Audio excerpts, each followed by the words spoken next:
hello, and welcome to another One Piece chapter review and discussion. Woo!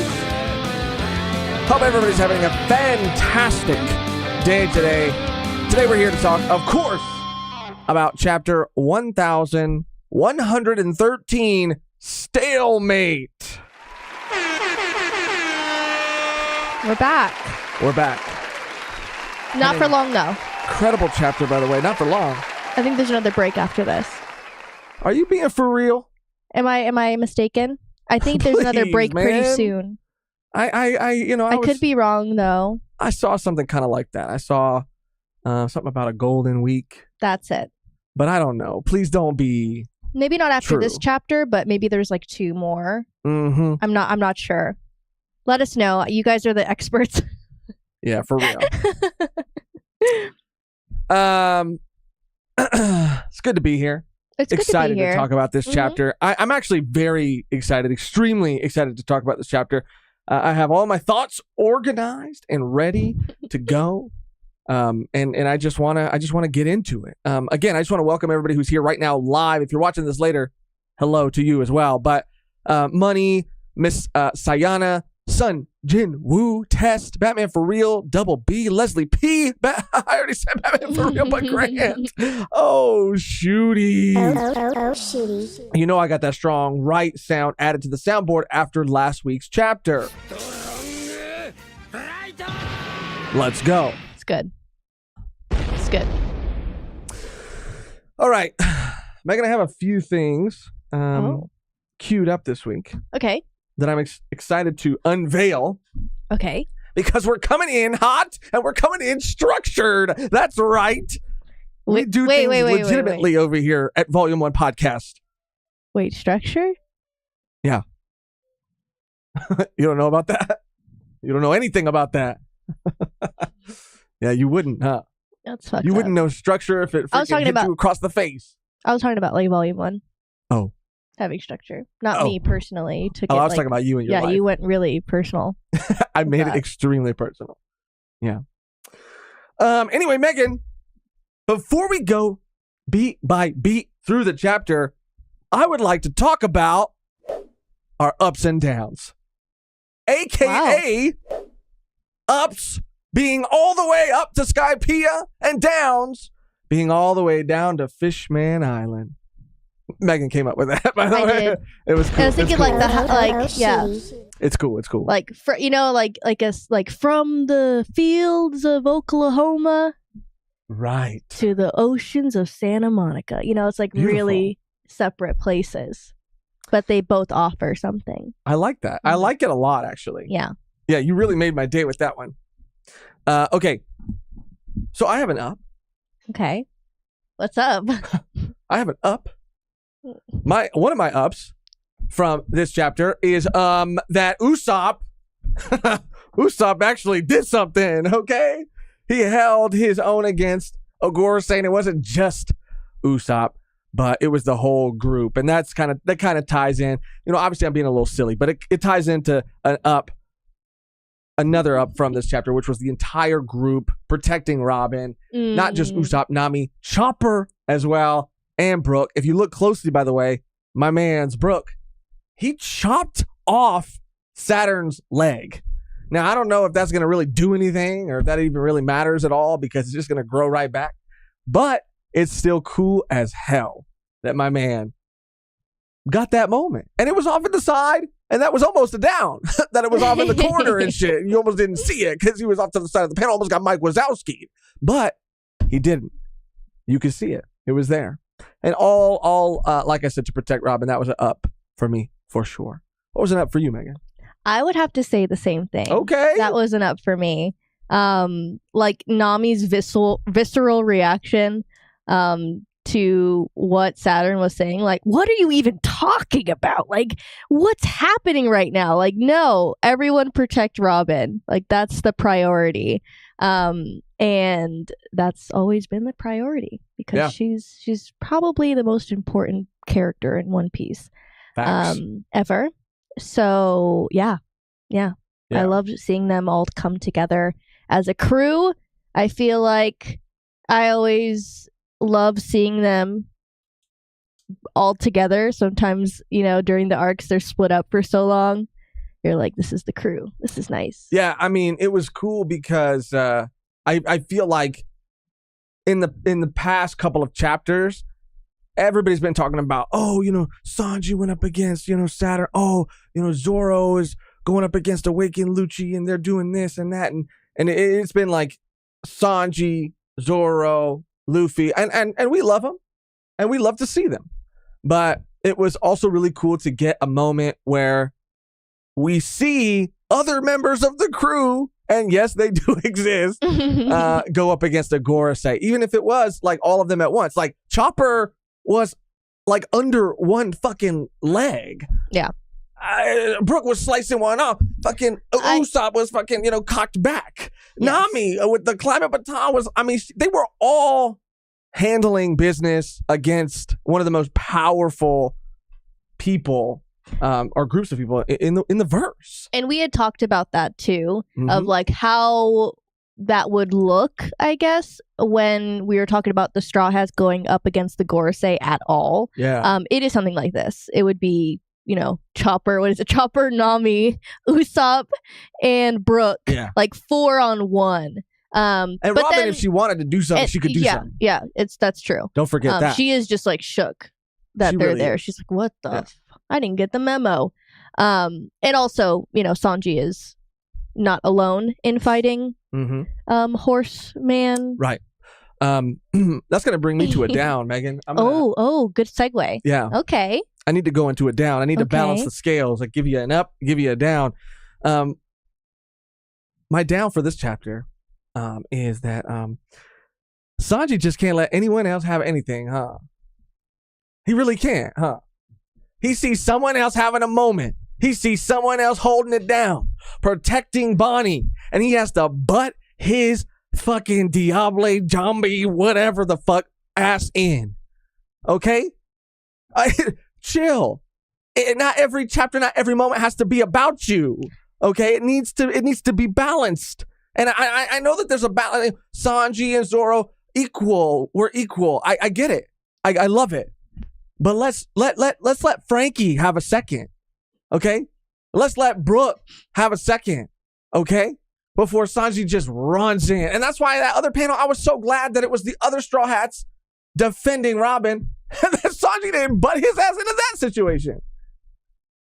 It very much gives that younger sibling trying to blow out the candles when it's your birthday. And you don't want to like smack them. Like you don't want to like push them because it's like, they don't know any better, but they should. Mm-hmm. And no one steps in. No one does anything and just lets them blow out the candles. Yep. It's giving the same energy.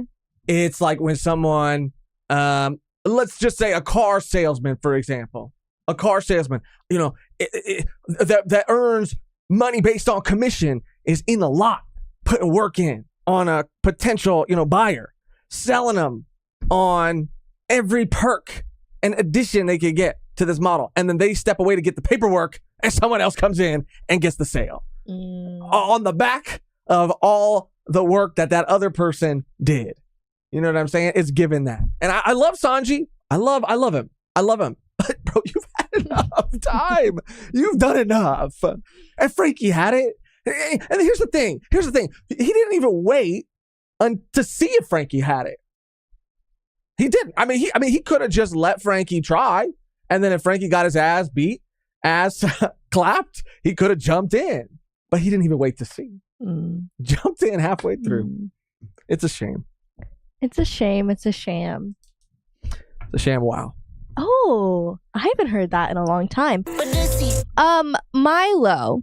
Let's hear it. And I'm pretty upset about this, and I think everyone should be too. Literally segueing off of that point. The fact that Vegapunk stole one of the biggest news stories from Big Morgan's, our guy, because Vegapunk doesn't respect physical media. Fuck. We see it over and over again in this new age. Best Buy, no physical media. Wow. Newspaper, dwindling, going down. Only digital. Only digital. And Big News Morgans, He's taking jobs away. he's taking jobs away from Vegapunk, physical yeah. media. Yeah. He Elon Musked it. Oh my God. And I just wanted to bring that to everyone's attention because, like, that's our guy. That's our man. Oh, That's our bird. You really do have an affinity for him. You have a love for him. He's amazing. Yeah. And I just thought that was pretty rough for him. You could see in his face, like, oh, this is probably the end of my career. Yeah. My career is over. Yeah. Everything I've built, everything I've worked towards is just taken away in 1 second. Just like, yeah, no one can trust me anymore. Wow. Like, it's like, yeah. Didn't Crazy. even let him get a chance. Like, didn't even like run it through him and said like, hey, I'm going to have this message relayed to everyone. You think you can like pass out a couple flyers so people know what's going on? Mm-hmm. Just to get him involved, you know. But he went over his head and went straight to the world. Wow. Yeah. Snatched it right out of his wings. Mhm. I just want to say Vegapunk doesn't respect physical media anymore. So Yeah. No, yeah. that's it. That's a That was a fact. down for me. Again, balancing the scales. I'm going to switch back to an up real quick. This is a very simple and very quick up. Kaya. Period. Period. That was an up. That was an up that I did not expect. But I think that speaks for itself. Yeah, I think so too. I mean, shoot, 2 thumbs up. Double up. 3 Wow. thumbs up. 3 thumbs up. You know what I'm saying? I'm exploding. Oh. And then I think the last down I really had, and it's not even really a down so much as it was something that made me laugh. Bro, Mars, tell me why this is so funny to me. Mars and Saturn, mainly Saturn, this arc has been calling everybody insects. A sentiment that Mars and all the Gorosei seem to echo. Ready to take out the Straw Hats, ready to take out anybody that stands in their way. But not a snail. Not a snail. The slowest. Mars. If you thought that the message was coming from that snail, you just cracked the egg. You just broke the shell. You were very careful about how you broke that transponder snail for a reason I'm not even quite sure of. Yeah. An up for me as well. Just thinking about it, watching all of the Gorosei sweat like their balls off really made my day. Wow. Like them not being able to do anything, and have like zero control over the situation. Like, big up for Vegapunk, big up for the world, big up for, everyone involved. Like, let's go. And York was like, oh, what would I hit? Like, I love, like all of them just like fucking squirming like insects because they don't know what to do. Who's the insect now, bitch? Got him. I think that's pretty much it for my ups and downs. Obviously, it was really cool seeing Bonnie have her distorted future moment. That was really cool. We got some big lore incoming. Big lore. Big lore Morgans incoming. And I'm very excited about that. But these were just some of my highs, my lows, my ups, my downs. Megan, did you have any more that you wanted to add? No, I think that wraps it up. Wow, that was beautiful, dude. That was beautiful. Let's get into some super chats Okay. before we move on to our beat by beat discussion of the chapter, just to look at everything and make sure there's nothing that we missed. Sure, I'll pull it up here. Thank you so much. Thank you. This one comes from New Subspace. Oh, fuck. Let's New go. Subspace, That's the what's first good? dono of the stream. Thank you so much. Hey guys, it's been a while. Since I've joined the stream. Hope you guys are doing great. Chapter was amazing. My goat Sanji heart eyes. Shout out New Subspace. Yeah, Chapter he was really amazing, dude. he really jumped in. All jokes aside. All jokes aside, yeah. Mhm. All jokes aside, he did. Beans, thank you so much for the dono. Damn, son, Let's where'd you go. find this? Nami stocks are at an all-time high. She's Yes. on business. She stands on business. She stands on business. You saw the way she commanded? Yeah. You saw the way she came in and said, everybody protect Robin at all fucking costs. Mhm. And everybody listened. That was gangster. Well, it's like difference between like the mom of the ship and the big sis. Ooh, yeah. You know, like you know, mom, it's a different type of vibe. Yeah. But if you like piss off and don't listen to your big sister, like you're fucked. Yeah. You're about to get your shit rocked. And everyone knows it. All jokes aside, man, that was a really beautiful moment, man. It really did. It did make me a little bit emotional just to see, you know, again, how, and they would do that for each other. Like they would do that for anybody on the crew. But because of just everything that Robin has gone through and the fact that like her having a group of people like that in her life, how much that means to her, how she never thought that was something she could ever have. Mm-hmm. Damn. Anyway, shout out Beans. Vishal Venkat with a member comment. Let's go. Let's go. Kitchen. I've said this before, but Sanji should be the one to bury Vegapunk so he can let him down once more. Longy for real. That's funny. Oh, damn. Gosh, for real. Now let's all carry him. Yeah, he's still carrying his fucking dead body. Yeah, I feel like he heard the message. Like, I don't know. Yeah. He's still holding on to him. Maybe he's gonna send him, you know, to his dad. You know, maybe he's gonna like, you know, box him up and ship him to Judge. Judge and Caesar. Because we did get to see them this chapter. That was cool too. Which was really, really funny. I mean, it was cool seeing Caesar. Actually, I mean, Caesar's a bitch, but I do like seeing him. You like seeing him because he's a cool character design. Yeah. You like seeing him more than Judge. Yes. Let's just put it that way. Yes. Quattro with the dono. Let's go. Shout out Thank Quattro. you. Josh and Beanie combo really undefeated king shit. Thank you, dude. King shit. Thank you, dude. It's coming back. I felt like I wore the beanie too much, so I stopped wearing it for a very long time. But it's coming back. It's coming back. Yeah. We like Megan? never play this song, and I feel like it's so good. Okay. I need a sequel. All right. You do need a sequel. You need to do the After croc the art. rap. I do. Don't remind people.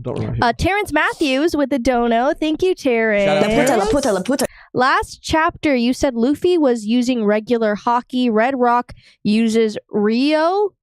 It's a technique built around advanced armament. Read that again, Megan. Last chapter, you said Luffy was using regular hockey.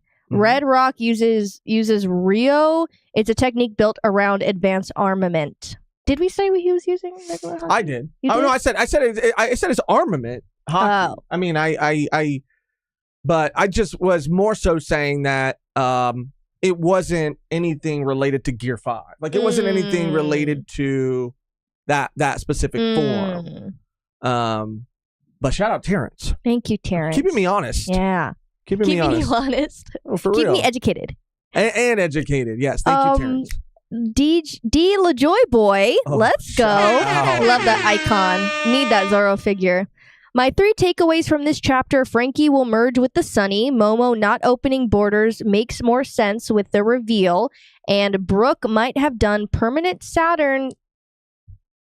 damage to Saturn by damaging the soul. Oh, that would be crazy. That would be crazy. But I don't think these motherfuckers have souls. Oh, soulless. They're soulless. Soulless. They are. They're soulless. But that's really interesting. I like to think that could be a possibility, but I don't know. It seems like nothing is hurting them. Maybe nothing will outside of an ancient weapon. And when you say Frankie merging with the Sunny, you mean like just like for a moment, like for like that moment for a fight, not like forever. Well, his bounty poster is the Sunny. I know. I don't want him to become the ship though. And there's a lot of, maybe he would become the ship in the same way that we found out in the Solo movie, right? Because there was a character in the Solo movie with Donald Glover where he played Lando Calrissian, and I forgot who played Han Solo, but Han Solo. There was a character. I didn't watch that. And he was on the Millennium Falcon. You were like, oh, this is a cool character. And then their consciousness merged with the Falcon. And that's why Lando, kind of like, flirtatious and talks to it a certain way. And like, there's this relationship. I mean, it was kind of cool. I'm not going to lie. Fucks the ship. It's implied that he would fuck the ship if he could fuck the ship. I'm just saying he gives that energy to the ship. My point is maybe something like that, but I think there's a lot of talk about ships and stuff now because of the water levels rising. Which is it biblical? Is it global warming? What is it? I have a lot of thoughts. I have a lot of feelings. I don't want Frankie to become the Sunny. I don't think you will. I think for like a moment, like, you know, like a big robot type deal where he's like, I made modifications to Sunny. If anything, like I feel safe, if anything were to happen, like, and Yeah. like, yeah, whatever, like that. I don't think he will, but maybe like that for a second, you know. I just don't even know what that would look like. But anyway, go ahead. I don't know what that looked like either. Spicy kimchi. Shout out Spicy Kimchi. Spicy kimchi. Thank you. Fuck Verizon support hotline. Worst experience ever calling those fools. Fire chapter. Oda slow cooking us as usual. Damn, that was really intense coming in. I love that. Yeah, most support hotlines are pretty bad. Like when it comes to like companies, when you're trying to get answers, they lead you on and they lead you to madness. Bro, that's their goal. Always try hitting 0. That usually takes you straight to an operator. For whatever reason it doesn't, you can Google the actual real support number to speak to an actual person, because all this automated bullshit has got to go. And I just be hitting 0 and saying, speak to representative, speak to representative, speak to representative over and over and over again. And I'll put it on speakerphone while I do other things, because they'll sometimes have you on hold for 3 hours like you ain't got nothing else to do. But yeah, fuck that. I'm so glad you could get that off your chest. I'm sorry you had to go through that. That's like one of my, like, I get more angry at that than I get at most things. Because like, what the fuck, bro? Like, I'm giving you money. I'm paying you. I mean, who else? There's so many companies that I feel like they feel like, oh, we need them so that they could treat us like shit. When, bro, we like, money is not fucking easy to find. It's not easy to get. And we're paying you, and it's not cheap. He said Verizon? I have Verizon. Verizon is too expensive. I'm about to switch. I'm about to go over with Ryan on the Mint Mobile side of the fence. Come on. Don't act like I can't switch companies at any second. That's true. That is very true. I'm sorry, Kimchi. I'm sorry. Carl, thank you so much Shout out, for Carl. the dono. This chapter is insane. Yeah. Rereading OP after this is going to reveal a bunch of foreshadowing. It's a game changer. Yep. Have a great stream, guys. Heart. Shout out, Carl. Thank you. Thank you, Carl. But yeah, man, I mean, you know, you're already looking back at things like Fishman Island and the, Noah.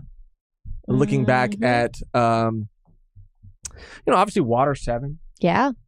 And just so many things throughout the series, like even Lelucia, which is more recent, but the destruction of that island causing the water levels to rise. I have some crazy theories, some crazy thoughts that are most certainly incorrect and will have nothing to do with how the story actually ends, but I'm excited either way. The lore. I'm excited for the lore. One Piece truly is, and it's chapters like this, and I mean this. Maybe this is a common sense for other people, or a no-brainer for other people, but it's chapters like this that reminds me that One Piece isn't just a fun adventure story with great world building and characters. It is an epic fantasy. On the level of like Game of Thrones, on the level of like Lord of the Rings, it is an epic fantasy. Truly. And it deserves to be in the same conversations as those series do. And that's just what gets me excited. Chapters like this get me excited. Are we all caught up? No, we have one more. Dazul Azizan with a member comment. Member for 24 months. Let's go. Oh my God. Shout out. I entered the stream to Sanji slander. Oh, fuck. Sorry. What a way to start our 2-year anniversary. Ha ha ha. Let's go stream. Let me just do this just for Dazul. Don't anybody ever clip this or take this out of context, okay? I'm glad. I'm so glad. One of my highlights, favorite parts about this chapter was when Sanji came in to save Frankie's ass. Because he needed it. Let's be honest, he needed it. He needed Sanji to come in there and help him. Save his ass. Save his ass. That was for Dazul. I just didn't want him to have to, start his day or start this stream off like that. I apologize. Sure. And Spicy Kimchi gifted 1 Volume 1 podcast membership. Shout out Spicy Kimchi. It went to Mr. Buddy 919. Mr. Buddy? Mr. Buddy? Congratulations. I like that a lot. I like that a lot. Okay. We're going to go through beat by beat. And then we're going to get into our heavy as ahead, the where's the L's. And then we're going to get into our community segment where we talk to you guys and hear your thoughts. And we kind of speculate and theorize a bit more. At the very end of the stream, I have something I'm going to try to do. Megan might have to leave a little bit early for a friend's birthday party, but I'm going to try to do something at the very end because it's just been something I can't help but think about. Similarities that I can't help but see between two series that I've, one of which I've been consuming recently. And it just gets me excited at the idea and the possibility of these ideas existing in One Piece, a different way of looking at a possible sort of like end game or version of these events that we're kind of seeing here. And I just kind of want to talk about it. I want to do my best to kind of like show and articulate these similarities in a succinct way. We'll see if it ends up being successful or I fail miserably. But that's at the end. For now, let's get into the beat by beat section. Starting off, here we have a beautiful cover page. Oh my god. I need that chessboard. There's a lot of stuff to I need that chessboard too, by the way. Yeah. But there's a lot of stuff to unpack here. First of all, honestly, this is one of the most beautiful pictures of Robin I've ever seen. I really do. I love it for that. Like, she just looks so like, like I truly feel like the word is like, she looks gorgeous. She is gorgeous. She is gorgeous. But an interesting part here is that it's so funny because there's so many inconsistencies with Oda drawing her and like the anime, because she got blue eyes in the anime, and in the manga and other drawings, they're usually brown. Right. So it is like interesting how they changed her eye color. Like they keep changing it. It's like if Nami had like brown eyes and then like blue eyes and then brown eyes, or like any of the other Straw Hats had different eye colors. And it kept changing. It would just be. It is just odd. It's just an odd choice. That's just me. I mean, I love me my brown-eyed girls. Yeah. I mean, I think she looks amazing. I think this is a really one of my favorite. I would say color spreads. Yes. That we've seen in a long time. Obviously, we got Zoro and Sanji as the knights. We have Jinbei and Frankie as the rooks. We have Brooke as a bishop, and Usopp, I guess, as the other bishop. I didn't see him down there. Nami as the queen. Interesting. Of course. Interesting. King of the pirates. Queen of the pirates. I just think Oda thinks she's a queen. That's his queen, you know? A lot of people will use this, and probably already have used this as ammunition for their Luffy x Nami agenda. I mean, let them take whatever piece they can get. Sure. You know, sure. Like if this is your agenda, let it breathe and let it be. Right. Just know that the amount of, let's say, evidence that points to Nami x Luffy doesn't compare to Robin. I'm just saying, like that's just actual factual shit. Mm-hmm. But yeah. I mean, what else is she going to be is my point. Well, what else? She's a queen. If obviously. Robin's the one playing the game, then there has to be another queen there. Yeah, there has to be. Someone has to be the queen. But it is interesting because Oda does this often. I mean, Nami's his queen. That is true. Nami's his queen. And she is a queen. Oda x Nami is more realistic. Yeah, that's so funny. That's a funny way of wording it. Because that's very true. Mm-hmm. All right, let me make sure everything is framed up. Then we can switch to our other screen where we'll be showing the chapter. Of course, we have to switch back and forth periodically so we don't get in any trouble. You know how it is. And then I have my big screen off to the side so I can see things a little bit more clearly. The chapter begins with Mars realizing what was in the vat, what was making that gurgle or like Gurgle bubble. blub glub sound. It was translated a little differently in the official. And it is Vega. He finds out what it is, where it's coming from, and the source of it is Vegapunk's giant ass head. This looks. I can't look at it for too long. Neither it's can very I. disturbing. It looks like a fucking radish. It looks like a radish with hair, and I know it's like just a big head with like it's like the white hair is like flowing. Maybe it's not white. Maybe he cut it off when it was still black hair. I don't know, but it is very nasty. It's gross. It looks It's like one of those huge. projects that you would do in school where you would put the toothpicks in the potatoes. Yes. It looks like Bro, that. look at the scale. Because the Yeah, I know. Gorsei are fucking huge. The Gorosei, Mars right here is literally I can't. I mean, I can't. what would you say? Like, it's a skyscraper size. That's how big that man's head is. No head? Crazy. Crazy, dude. The way you said that, why'd you say No that head? like that? Where's that from? Why'd you say that like that? It's just a meme. Oh. It's like a Megamind meme. And he's like, no bitches? I But see. it's like no I head. see. I see. Okay. And then we have the best chapter and the best panel of the whole chapter, rather, and it's Kaya chilling with. Hi. I got excited Keep hitting that with bitch. Usopp's whole crew, the boys, and she looks so good. She does. Someone in the comments said she's giving Ara Ara vibes. Okay, And I agree. She has blossomed She really has come into her own. into a beautiful woman. Yep. And she just looks kind and caring.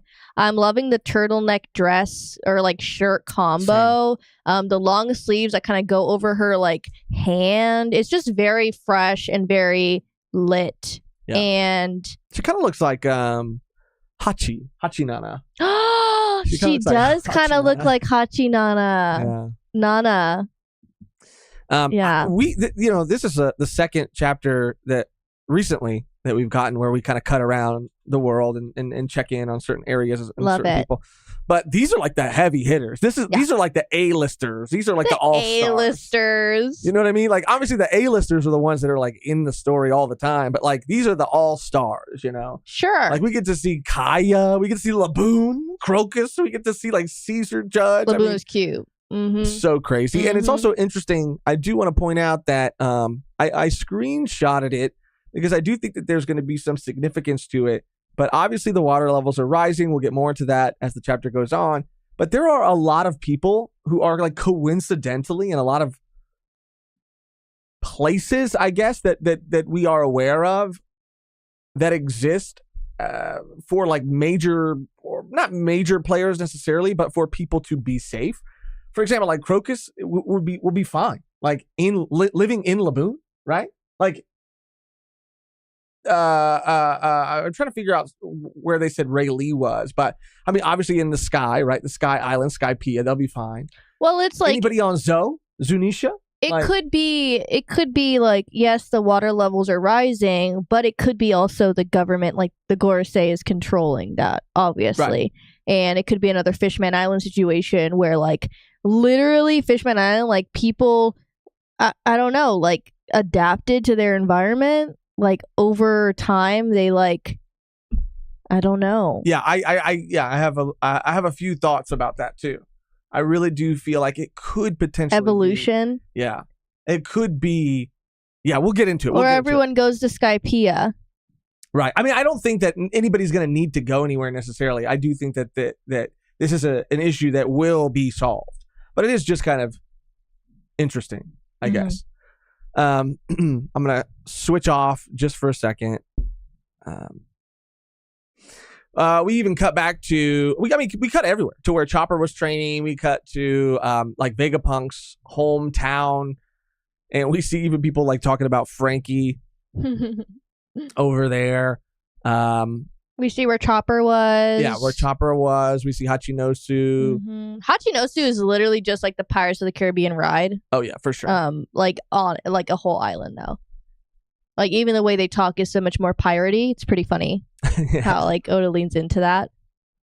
And this, I mean, it was funny because we've been talking about, and I think I have an L for sure, and we could talk about that later. But I thought that we weren't going to get this like message until the end of the arc.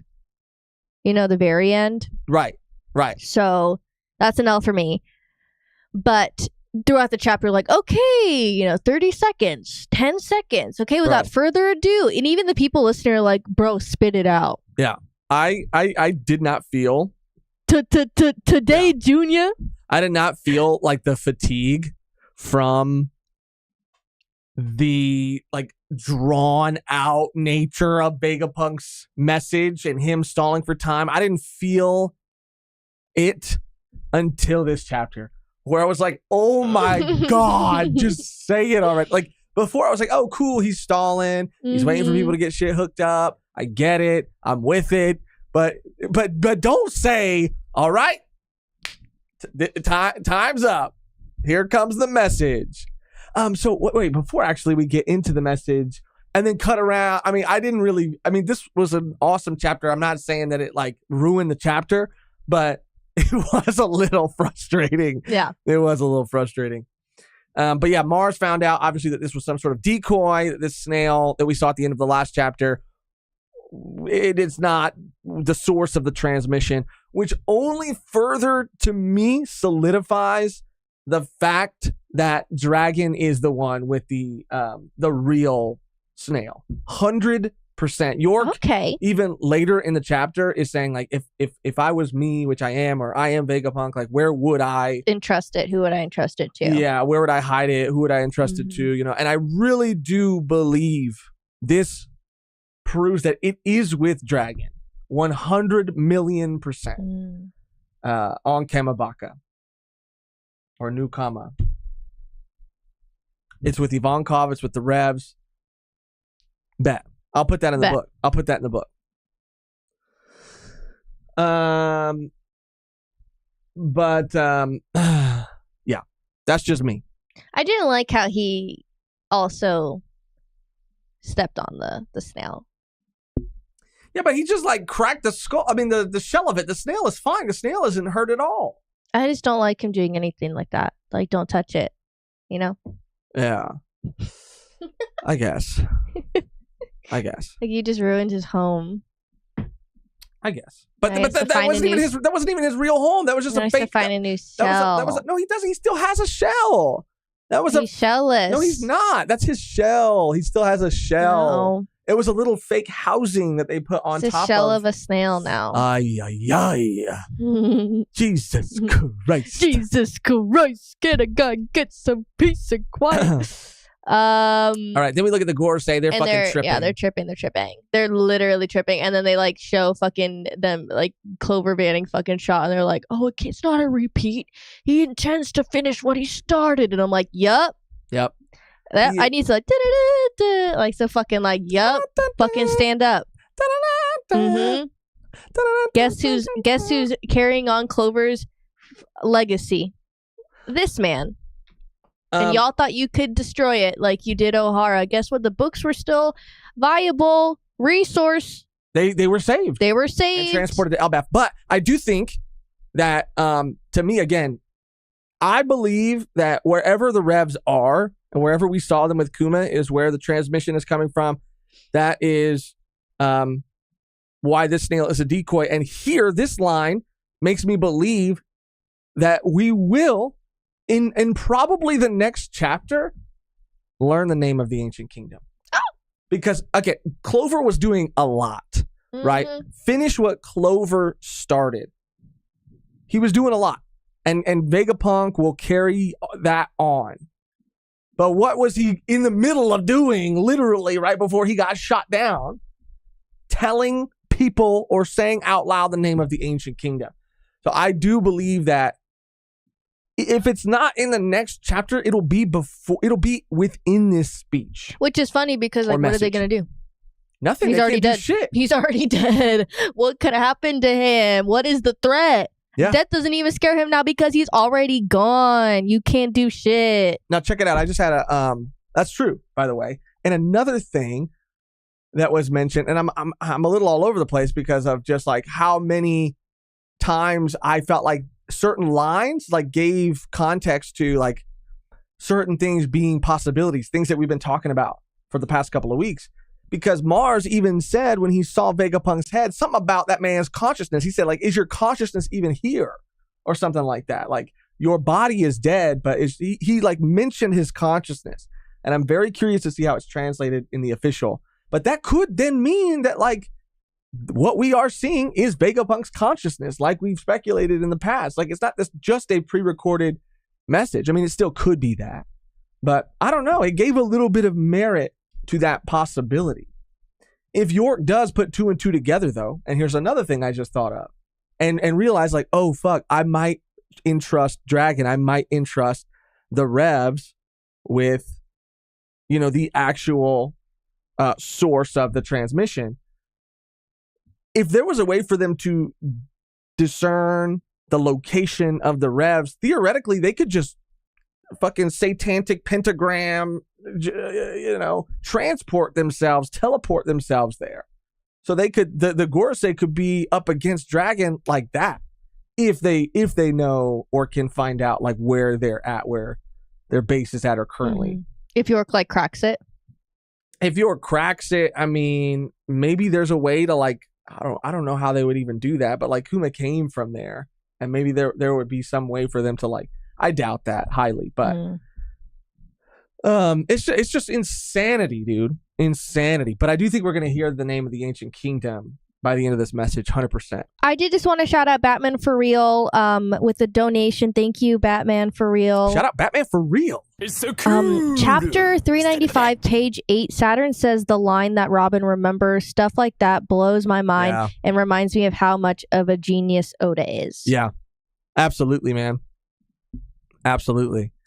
Isn't that, oh God, it's so crazy because I just feel like you can tell the difference between someone who has a plan, and you can see it in moments like this, someone who has a plan and a story they want to tell versus someone who's like making shit up along the way. Which sometimes people can make shit up along the way and it can work. And it can be good. And you can be like, oh my God, that was impressive how you fucking did that. But other times I can just appreciate someone who's like been patient, like cooking, like slow roasting at like a snail pace for years and years and years and years and years. I would get too excited. I would want to just like jump the gun on so many things, but he's been so patient laying the groundwork for all of these because it things. pays off. It absolutely does. Yeah. So that's why. Moving on, this is where Sanji swoops in and fucking literally takes Frankie's moment away from him. Rips it from his Robs fucking, it like a fucking baby in a cradle type shit. Yeah, rips it from his fucking stealing cold candy hands. from a baby type shit. It's blowing out your birthday candles. It's not even your birthday type shit. Yep. Opening Christmas presents before Christmas type shit. Yep. Crazy, dude. You know?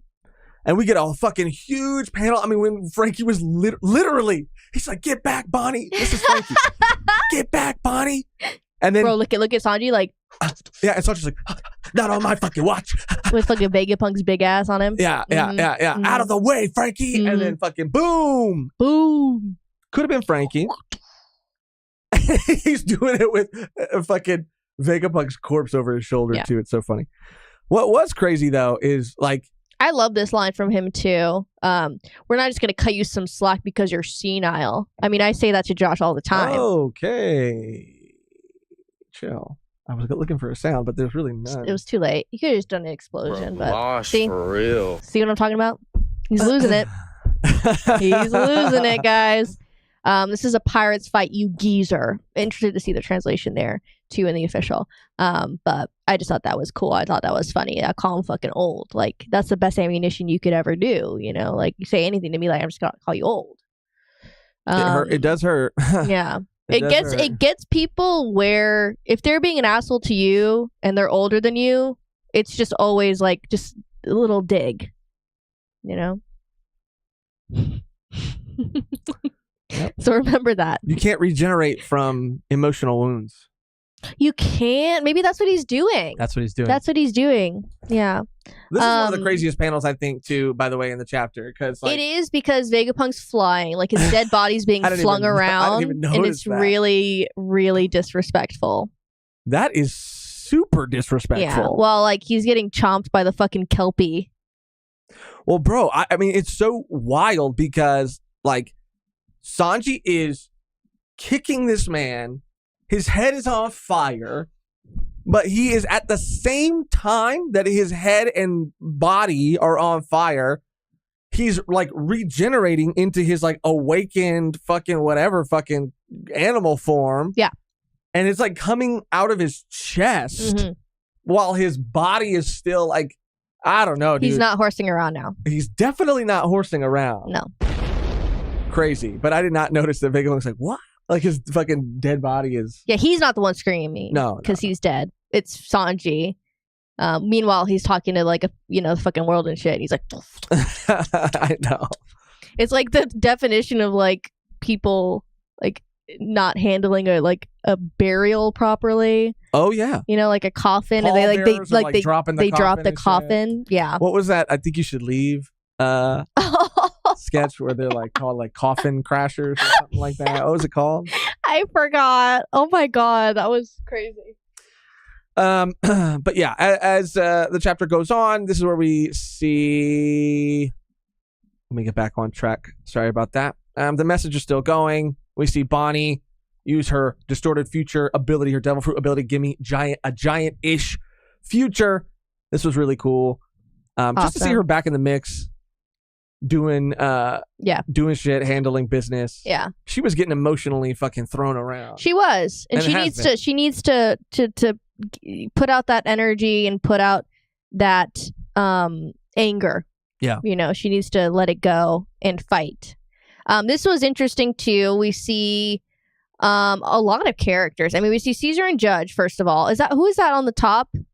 Right there? I forget who that is. Who is this, guys? Yeah, I forgot too. Who is this, guys? Chat. Chat, who is this? I don't know. But we see Caesar, Judge, Morgans. I mean, again, the A-listers. So we see that the heavy hitters. Yeah, and it is like Caesar's like literally emotional. We were trying to like overthrow you, like we teamed up so we could surpass you, like you're our like idol essentially, because he is like the smartest man in the One Piece world. And yeah, I just thought that was crazy that he's like pretty sad about it. Yeah, dude. You know, they have a friendly rivalry. Sure. And Caesar is an awful, I want to be very clear, Caesar's an awful person, but I like him. I don't know why. That's crazy. I mean, you are obsessed with Morgans, and I just think Caesar is Morgans so is funny. not on the same level as Caesar. No, he's not. Like, you He's like him when, like, all of the Straw Hats hate his guts. Like, what does that say about you? But because he's funny to me. That's funny to me. He's fucking, like, they hate Caribou's slimy swamp ass, too, but I can't stand Caribou. Like, but Caesar, I like Caesar. He's funny to me. Okay, this is super interesting, and this is what started getting me thinking about all the stuff I was kind of like alluding to earlier. Mm-hmm. So it's this line from Vegapunk, and I'll pull up the panel in a second. I just feel like we've had it up for a while, so I don't want to risk it. But the message is beginning, and he says, "I want to make one thing clear, and I pray you understand this. Please do not assume that the others who strike me down are evil, regardless of who they seem to be." Now, this could just be a man who is questioning his own, moral compass because of the questionable things that he has done. So who is he to say what is good and what is bad as someone who I'm sure he feels has himself done pretty horrible things?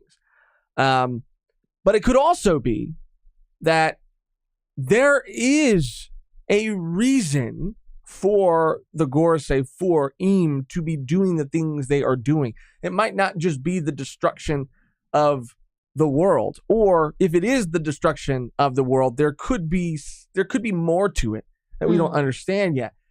and I'll get more into it later in the final segment, but it doesn't excuse anything that they've done. They're still bad and they're still evil, but there could just be more to it. Again, it's a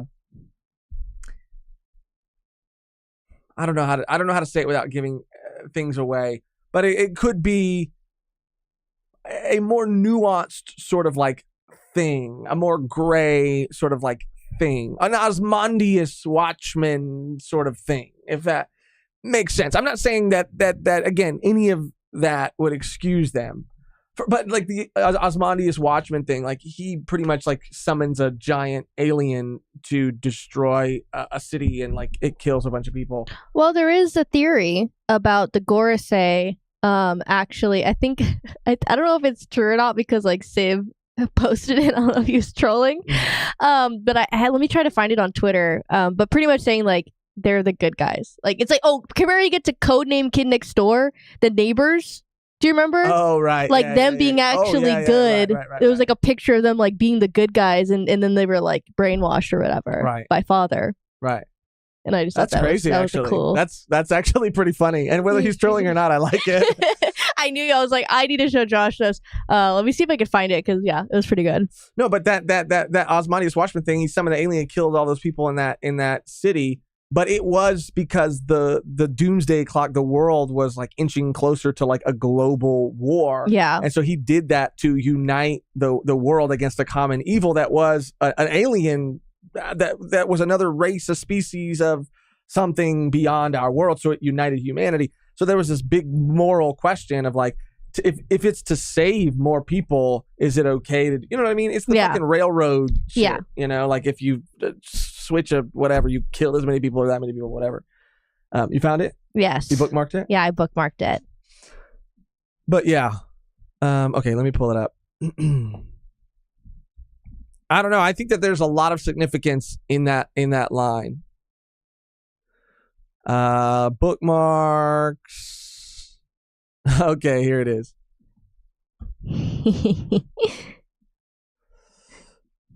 Civ, or Sai, my prediction, Gorosei present day evil versus Gorosei during Void Century, good. I mean, he's kind of cracked for this, dude. He is kind of cracked. I was like, I retweeted it, like I was like, this is kind of actually lit. Yeah. Yeah, I this will age well. I promise you, this tweet will age well. Okay. Just wanted to point that out. Getting back. The delightful children down the lane. That's what their original That's what they were name called. was. Oh, I just want to shout out Vishal with a donation. Oh, thank you, Vishal. Thank you, Vishal. Given how bad Sanji has been with saving people in this arc, I think we can confidently say that Sanji's mom died because of him. Whoa. Oh, crazy. Well, Vishal's going in. Crazy. Vishal is going in right now. That's crazy. Vishal, yeah, that is actually crazy. Longy, like I don't think I've ever heard more of a Sanji like hate comment. Wait, maybe I misunderstood it. I think you did misunderstand. Given how bad Sanji has been with saving people this arc, I think we could confidently say that Sanji's mom died because of him. Okay, yeah, I did. I thought that was... I was like, why are you reacting that way? Did you not understand what I said? I was doing something else and I misheard it. Damn, blaming kids for choices of adults. Yeah, I thought, Jesus Christ. I did. Now that I understand it, it's fucking wild. Michelle's on one right now. But fuck it. Michelle, go off, King. Go off. It's a safe space here. It really is. To hate on anyone except for Chopper.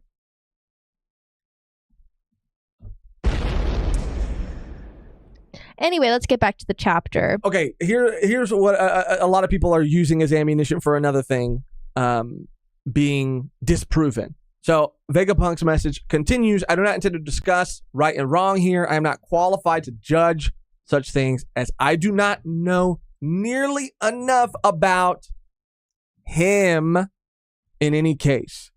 So a lot of people are using this line, and I will be following Viz to see if this is translated the same. People are saying that this is proof and confirmation that Eam is a man and not a woman like a lot of people thought. Which is But also, A bit disappointing. but also, Vegapunk is saying, I do not know nearly enough about him. So Vegapunk could also be assuming, that, that just like he is a him. Yeah.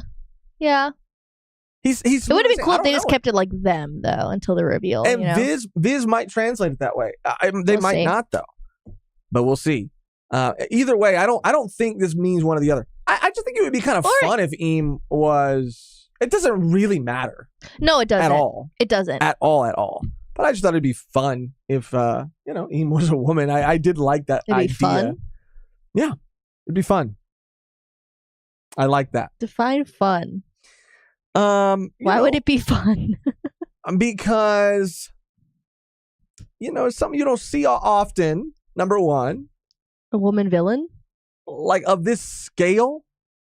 You know what I mean? Like ultimate endgame big bad type shit. And I was gonna make a stupid joke, but I'm not gonna do it. It's low hanging. It's a low hanging devil fruit. I'm not gonna do it. You say that and then you immediately go into the joke. You always do that. No. I just liked the idea, but it doesn't matter. I like the idea too. Yeah. Oh, why? I didn't call it fun. I just like the idea of him being a woman. But anyway, we see Saturn go, Vegapunk! Like he's fuming now. He's fuming now. He's pissed now. And now we see Robin again looking at Saturn being like, wait, hold on one moment. Let's just that voice. It's the five elders, like they're fucking here. And it's when Nami's like, what are you guys talking about? Like protect Robin, like yelling, protect Robin, like, and she hops in. Yeah, dude, this was like hops in. one of the coolest panels ever. And I want to see it fully colored. I want to see a fan coloring of this shit. This was epic. We got Zeus's ass. I mean, we got everybody. Zeus's ass turned into like the spiky shit. We got everybody. Fucking what do they call it? A club? Yeah, whatever the fuck. There's an actual term for it. What is it? Spiky club? Spiky club? I forgot. But yeah, super sick.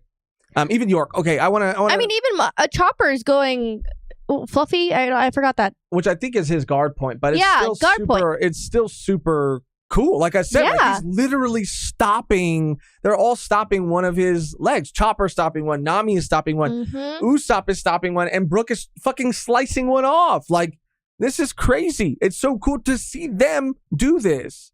It's awesome to see somebody besides not Frankie, Sanji and Zoro do something of this magnitude. It is about defense though too. It is, but it's like they're not going full on in the fight. They're just defending. Yeah, no, this is all I need. I don't need a whole chapter's worth of them fucking fighting. I mean, I just need a panel like this. This is all I need to be satiated. So this is where like also York is saying like think if things keep up they might not let me be a celestial dragon. I'm a Vegapunk too, so where would I hide it? I think she's gonna crack the code, but I think she's gonna crack it a little too late. And this is where they're panicking about the message. They're all having internal monologues right now. I think they're telepathically. Yeah, that's actually so fucking crazy. Yeah. They're talking about basically why they can't just blow the whole fucking island up. Yeah. Which is kind of, they're thinking about it. Oh, yeah. They're thinking about it. Oh, yeah. And then we get the reveal. Let me scroll to it. Then we get the reveal. Vegapunk says, the final reveal is, I have an outfit for everyone in the world. And everyone goes, what? No! Oh my God! He drops a huge bomb. Our world is going to sink into the ocean. And he also said something earlier, something about 2 sins. I've committed 2 sins. Now, I think that one of those sins is like maybe what he did to Kuma. Do we know for certain what those 2 sins are exactly? But then he drops this other bomb here. Our world is going to sink into the ocean. And this is fucking huge, man. This is really, really big. It is because, I mean, obviously, if it sinks into the ocean, there's not going to be a lot of people that can find places to live. But also the devil fruit users. Unless, the devil fruit users for sure. Mm-hmm. But They're unless the ones. the outfits that he has for everybody in the world are waterproof. Flotation devices. And he's like, I put them right on the backside of everyone. Oh, God, that's so funny. And on the front side of all of just the women, though. Just the women. I have a very specific outfit. To achieve the proper amount of buoyancy, one needs to be supported by the chest and by the lower waist. And the buttocks. And it's just everybody looks like they have giant titties and a giant ass. Yeah. And he's like, it is science. It is science. It's the BBL. Yeah. He's like, and all the men wear Hawaiian shirts. Yeah. You're like, what They the need to be able to move. Fucking Vegapunk. Oh. So that's the chapter. Crazy chapter. A lot of things to still unpack. But before we start unpacking them things, we have to make some predictions. Which leads us into our next segment, Heavy as the Head that wears the L. Let's freaking go. I actually have it all ready to go. Oh, too. wow. I even have some theories, brainstorm, so I'm not spending too much time Okay. That's good. lollygagging and thinking. Gagging. Gagging. So I'm not gagging. So I don't just spend time gagging. All right. Do you have any theories this week? Don't feel pressured, Megan. I don't want you to ever feel pressured. Yeah, we've talked about it. I don't really have any. I want to keep my expectations super low and minimal because I am so excited to see what else Vegapunk is going to say. Hopefully we get the rest of the message. I will say that I think someone else said that like the possibility of Chopper being poisoned after getting hit by Saturn. I do maybe want to make a prediction that Chopper has something up his sleeve in order to cure himself. Okay. Of that. Okay. That's pretty much it. I mean, it's pretty basic, but I thought this was funny. I don't think I'm adding it to the book, but it made me laugh. okay. Someone said that after this chapter, they are confident that the One Piece is just a giant drain plug at the bottom of, I guess, the ocean. And it does feel like something Gear 5 Luffy would be able to do. He'd be able to reach down and fucking pull the chain up from the drain, the plug, and for all the world's water to get washed away. That's bad.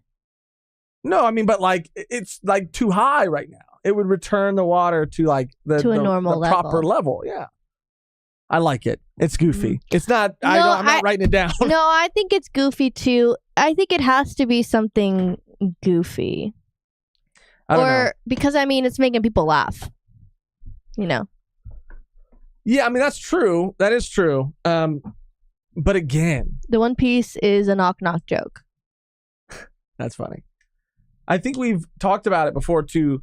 But I do think that, and I want to look at the flood specifically, right? The rising water levels. And we'll talk more about it when we unpack it, but it's clearly to me a very like biblical sort of thing, only because of the Noah that we learned about in Fishman Island, this literal ark, and also because of other things like the seraphim, right? Existing. Okay. Like the seraphim is a biblical term, and the seraphim are half angel, half human. They are half Lunarian, half warlord. Like, the Nika.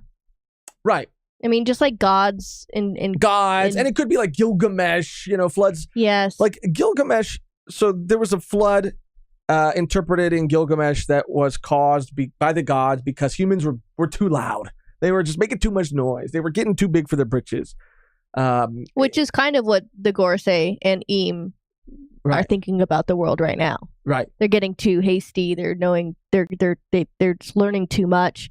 The Great Pirate Age has become way too crazy, especially with like Luffy now. Like we need to pull the plug. Right. Mm-hmm. And in the Bible, it was to punish the world for their sin and sort of almost like reset the world. Yes. So like, are we? Because we learn in Fishman Island like how big the Noah like is, right? And it's huge. It's like half the size of Fishman Island. So are we going to get a situation where, or was its purpose originally intended to be something similar to the Ark from the Bible, where there was 2 of every kind? Or we have like 2 Lunarians and 2 Buccaneers and 2 freaking humans and 2 fishmen, and you know what I'm saying? Like, it's pretty dark. Though. I mean, everyone else is gonna die. I mean, I don't know. It could play into the.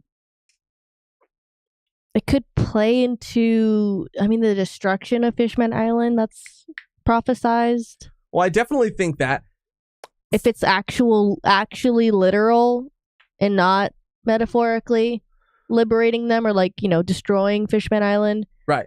There's still a lot of and even like Skype has got to come back. Like that shit has to come back, right? Like we have to get more of that. Well, yeah, no, 100%. I mean, we talk about because maybe this is better to talk about before I actually start writing anything down. But we're talking about the geography of the world of One Piece. We know that in Wano there was a city underneath it, right? Flooded. Mm-hmm. But because of the walls built, not necessarily because of the water levels rising, similar to like Water 7, okay? But that is a thing. Even Fishman Island and things about Fishman Island. Again, I'm trying to focus it. Okay, so the Lunarians existed on the Red Line. That was their homeland, and it was sort of taken from them by the Gorosei and by the Celestial Dragons because it's the high ground, right? It's as high as you can get without, going to fucking Skypiea, sure, essentially. So they were waiting for Joy Boy too. So many people were waiting for Joy Boy. Joy Boy, like this, either happened before a cleansing of some kind, or has been prophesized for a long time. And it's almost like Eam is trying to like speed up the process for some reason. Because again, when Lucia got wiped out, it went up like 1 meter or something like that. But it just seems to me that like you could think of it like the ancient kingdom, there was a war and the water levels rise. It could even be, I'm not saying this is like a fact, but it could even be that like some people survived and became like fishmen, like you were talking about like earlier. Other people like went to the surface and that like could broke be off. Yeah. And then other people, like Skypiea is like fucking Switzerland. They went to the fucking all the way up and they're like, bro, I don't want nothing to do with nobody. You know what I mean? Like, we want to be all the way up here. Maybe that's the reason like all fishmen don't look the same. Like you can have like parents look different from their kids, Yeah. There's a lot of things that... Right? That's them? No, yeah. Fishmen just like, yeah. You can have a baby that... And we talked a lot about like the meaning behind that. Like, why was that something that Oda purposefully like made a point of? Because it didn't just like happen. Like a character pointed it out. Yeah. He could have just like easily just had them look different and not mentioned it, right. And then we would have been like, oh, I guess they just it's right. not a big deal. But curiouser and curiouser. Yeah, super interesting stuff. Let's get to. Do we have any more super chats? And then I'll write down what from Vishal. Let's go. Shout out Vishal. If the world does get submerged, I would love to finally see a giant battle at sea. For a pirate manga, there is a shocking lack of battles at sea. I mean, yeah, that's very true. But I do think it could be a situation where the world kind of maybe does get flooded for a second, but it does seem like this is like gradually over time, and that it is. I don't know. I don't know if we'll see it happen by the end of the series. I mean, we're seeing that Eam is like speeding it up. That could be the biggest threat.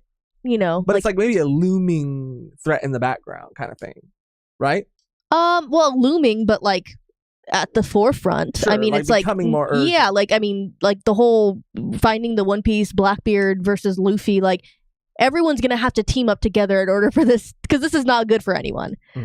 So I think that everyone's gonna have to come together. Like one of my theories is like everyone will work together in order to stop this from happening, kind of like a message to like human beings, let's all band together and stop climate change and bad things happening to the earth, because we live here and we can't do anything about it if we fuck it up. Yeah, I saw people getting mad that other people were calling it like an allegory for like global warming, and it's like it could be that. Like, what would be bad about that? It could be like Oda lives on. Oda's living in the same time that we are. It could be both. It could be Oda's like seeing all this shit happen, like a biblical reference, a more like a reference to like an older story. It could be a global warming connection. It could be both. Like, it could be so many things. Gabe Ruiz, sorry, I missed your member comment. Shout out Gabe. At least one Straw Hat will safely survive world sinking with Jinbei, but Chopper, Robin, Brook, and Luffy are super dead. Yeah, that's an issue. And I think that it's intentional, not only for just regular ass people who can swim and they can, adapt and grow, but the sea rising is not good for Devil Fruit users at all. Even the sea in general now at the level that it is not good for them. So it could, Well, yeah, I mean, really... I had heard someone even say or speculate that devil fruits could even be the reason why this is happening. Like, they're trying to wipe out devil fruit users. Like, it could be, that could be their goal. Because that would be the quote unquote, like, cleansing, right? Would be because they can't survive. They wouldn't be able to survive. And what better way to take them all out at once than with a giant flood? Mugiwara, John C. says the celestial dragons aren't wearing spacesuits, but scuba gear. Oh! They work as both. They do work as both. Because that shit's coming back into play, too. Okay. I wrote that down, too. I said fishmen are descendants of the ancient kingdom, the ones that didn't go to the surface. I don't know. I do kind of like that idea, I guess. Or they were just, they had the resources and the money or the connections to be able to not have to stay down where everyone else was at with the water, and they got elevated. Right. And then they're like at the top, It's so hard to keep track of everything, because it's also like the punishment and the apology, like the punishment, Zunisha's punishment, and the giant robot's apology. Like, what are they? And the thing that happened 200 years ago. It's clear that like they're trying to get to the high ground, right? Obviously, that's why Mare Joie is where it's at. That's why the Lunarians were like wiped out. Yeah. But other than that, I mean, I don't know what the fuck else is like their reasoning outside of a potential, like I said, cleansing of all devil fruit users. I don't know. But my theory this week, and I don't know, I said we weren't going to stamp things as W's or L's, but this one seems pretty pertinent, and I don't get a W often. So maybe I could just stamp one, please. Okay. But last week I said, it was the 3 snail problem. That was good, though. That was good. That could still come true. No, that's definitely an L. Like the 3 body problem. I'm just kidding. But I wrote down the gurgle from chapter 1112 is Vegapunk's actual brain inside of a tank. That's a W. That's a big W. That's a W. Let's fucking go. Is it his brain, though, or his head? His brain is in the fucking head. I'm joking. That's big. So yeah. I don't get them often. So let me just have this one. Woo! It feels good. Nice. Good for you. I have one as well. Okay, but my new one is... Oh, you have one to stamp? Yes. Oh, sorry. Go ahead. My bad. The destruction of the triangle snail will not terminate the message. Oh, you're right. Yeah, you're right. Yeah, you went for that. Yeah. What? Whatever. No, whatever. No, I said you. No, say it. No, you went. Say it. No, say it. Say it. I did. You went for the easy one. The easy one. Yeah. It's a game you're here to win, and that's fine. That's fine. It is fine because you're going to lose. I am. That's why it's fine. All right. So my new theory is that the actual snail transmitting the message is with Dragon and the Revs. That just seems to be true. True. I wouldn't even say that's a theory. I would say that's just a factual. fact. Yeah. Okay. You say you do have one or you don't have one? Yes. Chopper will have the ability to heal himself from Saturn's poison. And this might come into play if anyone else gets stabbed. Okay, yeah. How did Vegapunk get taken out? By it was like Kizaru and Saturn. It was Saturn though? Or was it Kizaru? I mean, they both got a but did he get like poisoned? You know what? I don't think he did. I think he got impaled. I think that's what it was. I think that was what the cause of his death was him being like fucking shot through, completely through. I mean, it was like twice. Because that would be cool if like they revived him. I just don't think that they would. That would be so fucking anticlimactic if they did that. I mean, that would be so fucking anticlimactic. If he lived on as a head, like on some fucking face of bow Doctor Who shit, that would be lit. But if he like got his actual body back, I would not like that. I mean, it's Oda. I mean, but that's just me. That's just one person. What's today's date? Do I matter? Oh. 4/26/24. All right.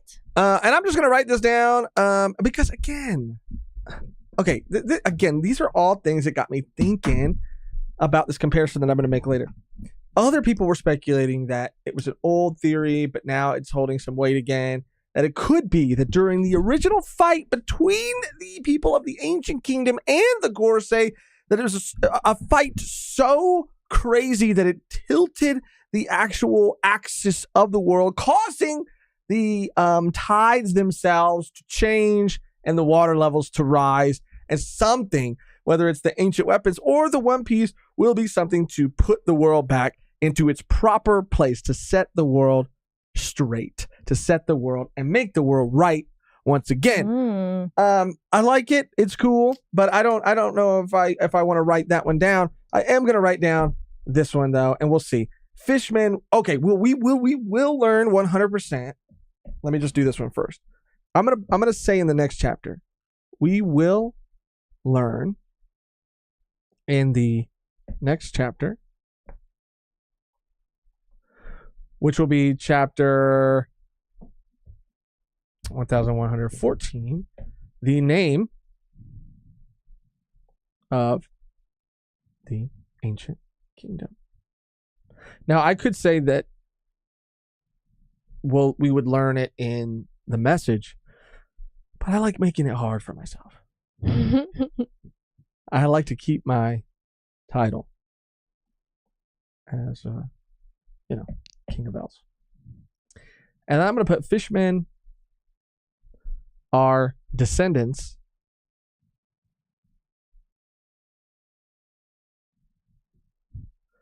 definitely spelt that wrong. Descendants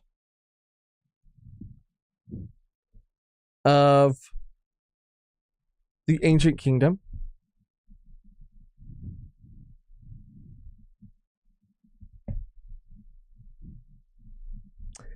That didn't go to the surface. It is just interesting. I don't even know how like much I like that idea necessarily, but I mean, I just think that there are clearly some things that changed geographically and maybe even potentially biologically.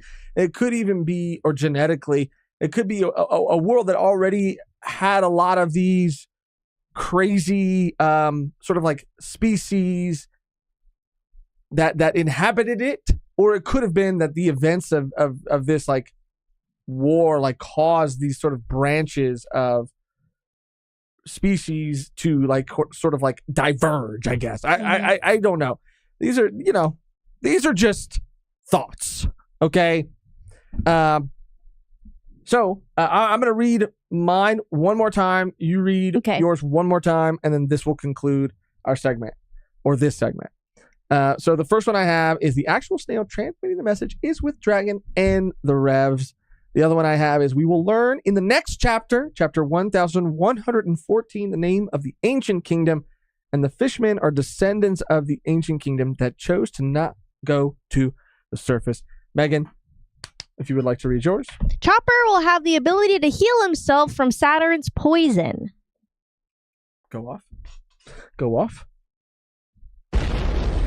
These are our Go predictions. Well, I was just saying that. Oh, no. Yeah. These are our predictions, and that is our segment. Heavy is the head that wears the L.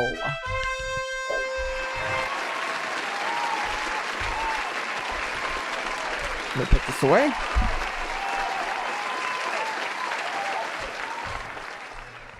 Now we can get into the chat for a little bit before we go into that final segment, or if you got to go do your shopping and your preparation now. Oh, yes.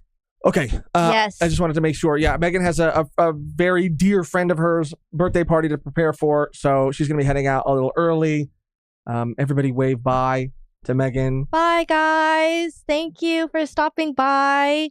I think we do have a break next week. Is that what people are saying? I think so. Please don't. Please don't tell me that. No, Lie to me. Lie to me. Lie to me. It's gonna be back next week. Oh, yeah. Yeah. I could be wrong though. But thank you guys. Yeah, I'm gonna hang out for a little bit. Megan's gonna be taking off. So Yes. Again, thank you, Megan, for being here. It's a pleasure. Of course. It's a pleasure. Have a good one, guys. I'll see you later. The Queen. Bye. Bye. All right. Get out of here. So I want to look at the chat before we get into this this segment that I am going to try to gracefully navigate. Scrolling up. Let's see. Okay, so yeah. I mean, I guess I want to know what you guys are thinking, what you guys are feeling in terms of this like revelation about the world sinking. Like, what do you think is the goal for like this happening? Like, why is this happening, and who is behind it, and what purpose is it going to serve? Like, I don't know. And once I kind of see where everybody is at, or anything from the chapter, honestly, any other like thought or thing that jumped out to you, anything that you thought was interesting or of note, I want to hear it. I want to unpack it. I want to talk about it. I'm just jazzed, man. This is a chapter that really fucking excited me in a big way. Disul says, so now I can say that Chopper will die. Now you can say that. You can say that. Josh left by himself. It's going to be crazy now. If Wednesday's community live is any indication of how today will go, it will be crazy. I will lose my mind. I will spiral. But that's the beauty of it. That's the beauty of being left alone, to watch the descent. Shout out Kev. Let's fucking go. It's your kitchen. Kev DOG, I just got back and heard going to serve. So all I'm saying is that Josh is serving. Thank you, dude. I mean, you said it, not me. Arlong power up. Blaze said, what crazy is Oda already told us that the world was sinking back in Long Ring, Long Land, not a filler arc after all. Bro, not a filler arc at all. And there's so many things I think that are coming back full circle. And I just never understood in any story, not just One Piece, in any story. And Blaze, because I know Blaze is like a huge JoJo fan too, but like even in JoJo, right? Like you'll always hear people say, "Oh yeah, like you can skip this part. You can skip this part." If it exists in the manga, it's not a filler. Period. I don't care if it's One Piece or if it's any other series. Like, in order to appreciate Steel Ball Run, you need to read all of everything that leads up to it to fully appreciate it. Even though it is kind of like a resetting of the universe, and you could, it is a whole complete story on its own. But I think to fully appreciate it, you need to read everything. But with One Piece, it's even more important. Like, to read everything. Why would you skip anything? I don't understand it. If it's a filler arc in an anime, it's completely different. But yeah, Long Ring, Long Land, super important. All of these things. I remember when we first started reading, people were talking shit about Skypiea. People were talking shit about Thriller Bark. People were talking shit about a lot of these arcs that have a lot of kernels. Like the Ryuma shit was huge in Thriller Bark. Came back around. Long Ring, Long Land, Skypiea. Everything in Skypiea has been so important in the past couple of arcs. Wano, Egghead, with the whole Sun God, Nika, all of these things. Like, it's just wild. Don't skip anything. Why would you? It's pretty crazy to me. But yeah, Luis said manga arc skipping is wild. I don't know who you are if you do that. I don't know who hurt you. I don't know why you would do that. But would have been funny if Vegapunk left the transponder snail in his hometown in the lab that Frankie blew up. That would be kind of cool too. That would be cool. Mr. Rubik's, I keep thinking about Vegapunk saying not to view the world government, I assume, or Eam, right, as evil, since he doesn't know enough about him, right, Eam. Could it be somehow the world government is trying to delay the world from sinking? This is where it gets a little confusing because he's doing things, Eam is doing things that is expediting that process, right? Because after they did what they did to Leloucia, we got information, we got told that the water levels rise. So he is like speeding that process up. And they are working with him. So I do think that there is that they aren't necessarily trying to delay the world from sinking. They're trying to sink it faster, but they believe that there's a just reason for that. They believe morally that doing that will be doing the right thing. And I think those are more compelling, like, antagonists to follow. People who believe that they are right and not just evil for the sake of being evil, even if the things that they are doing are fucking evil. Elizabeth saying there are no bad arcs, only less good ones. I agree. And that's personal preference too. Some people might love a certain arc and other people might hate a certain arc. They might vary in quality person to person, but they're all important. Tiberius, let's go with a super chat.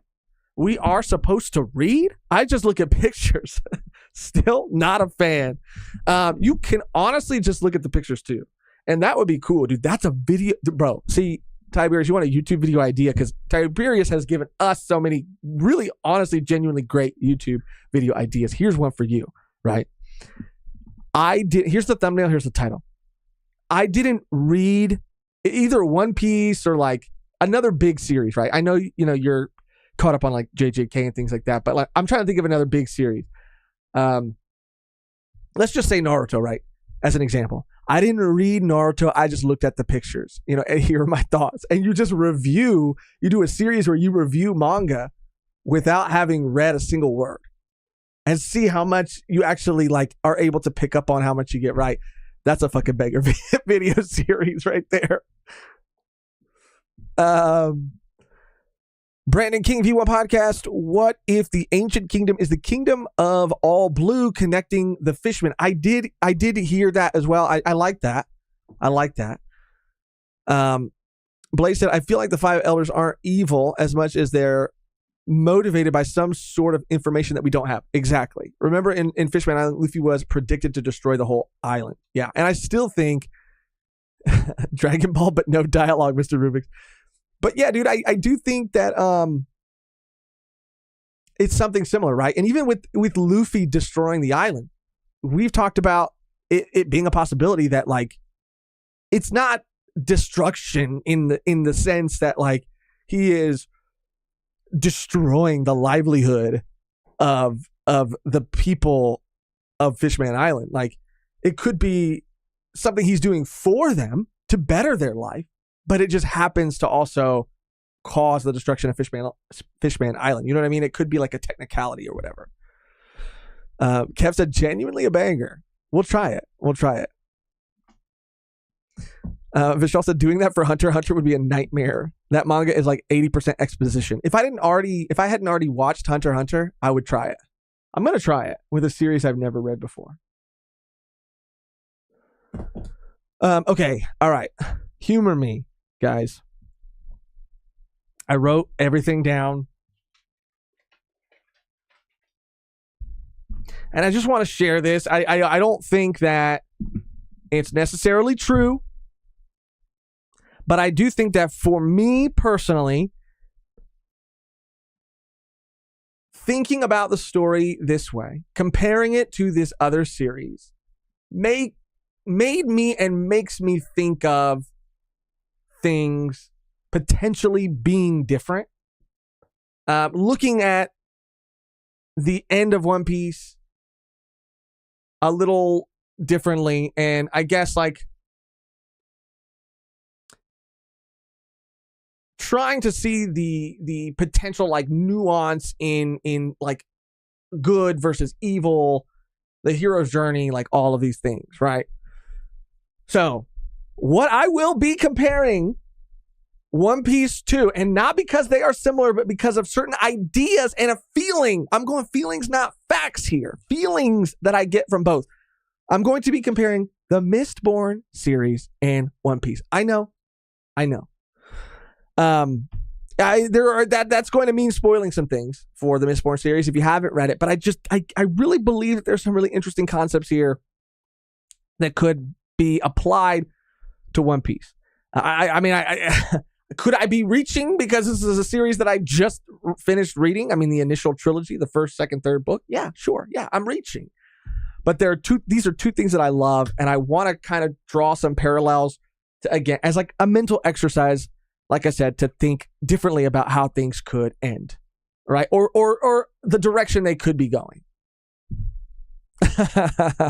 All feelings, no facts. Thank you. So I'm going to give everybody one more second because this will spoil things from the Mistborn series, Brandon Sanderson's fantasy series. It's not going to spoil everything, but it will spoil some pretty big things.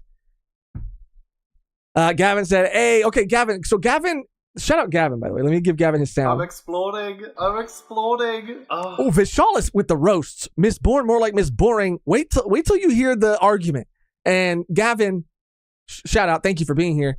If you've read One Piece, or you've read Mistborn rather, I want to know if you agree or disagree. Am I reaching, or is there something here? Am I kind of cooking? I'm not claiming to be, a Michelin star chef, but am I kind of cooking a little bit? All right, here it goes. So, spoilers for Mistborn last chance. And it's also because I think that One Piece really, like I said earlier, is an epic fantasy with fantastic world building and does things very similar on the same sort of scale that a lot of these like epic fantasy series do. So there's two concepts in the first three Mistborn books, and they are almost forces that we find out the main character is fighting against, right? The one of the forces being preservation, and the other force being ruin. And it really gets me thinking of what like Vegapunk said. And this is applicable, I'm sure, to a lot of other series as well. But these are forces, because who is Eam? What is Eam? Is Eam based on their name? Because again, I don't even know if the Gorosei themselves are devil fruit users. We haven't seen anything or don't have anything to definitively states whether or not they are. So they might not be. And if they might not be, then Eam might not be. And if we're introduced to other concepts in things like Film Red, like demons, like actual demons, like could Eem be, and the sun god Nika, could Eem not be a devil fruit user or someone from the ancient kingdom, but the actual like god of the ocean, the spirit of the ocean, a force that is sort of, there's a word for it, but indifferent, right? And that's why I bring in like preservation and ruin, because it started to get me thinking about things in this world, right? Abilities, powers. Some are of one thing and others are of the other thing. So let's just break it down hypothetically. If we have preservation and ruin, it could be a situation where hockey could be said to be something that is a force of preservation.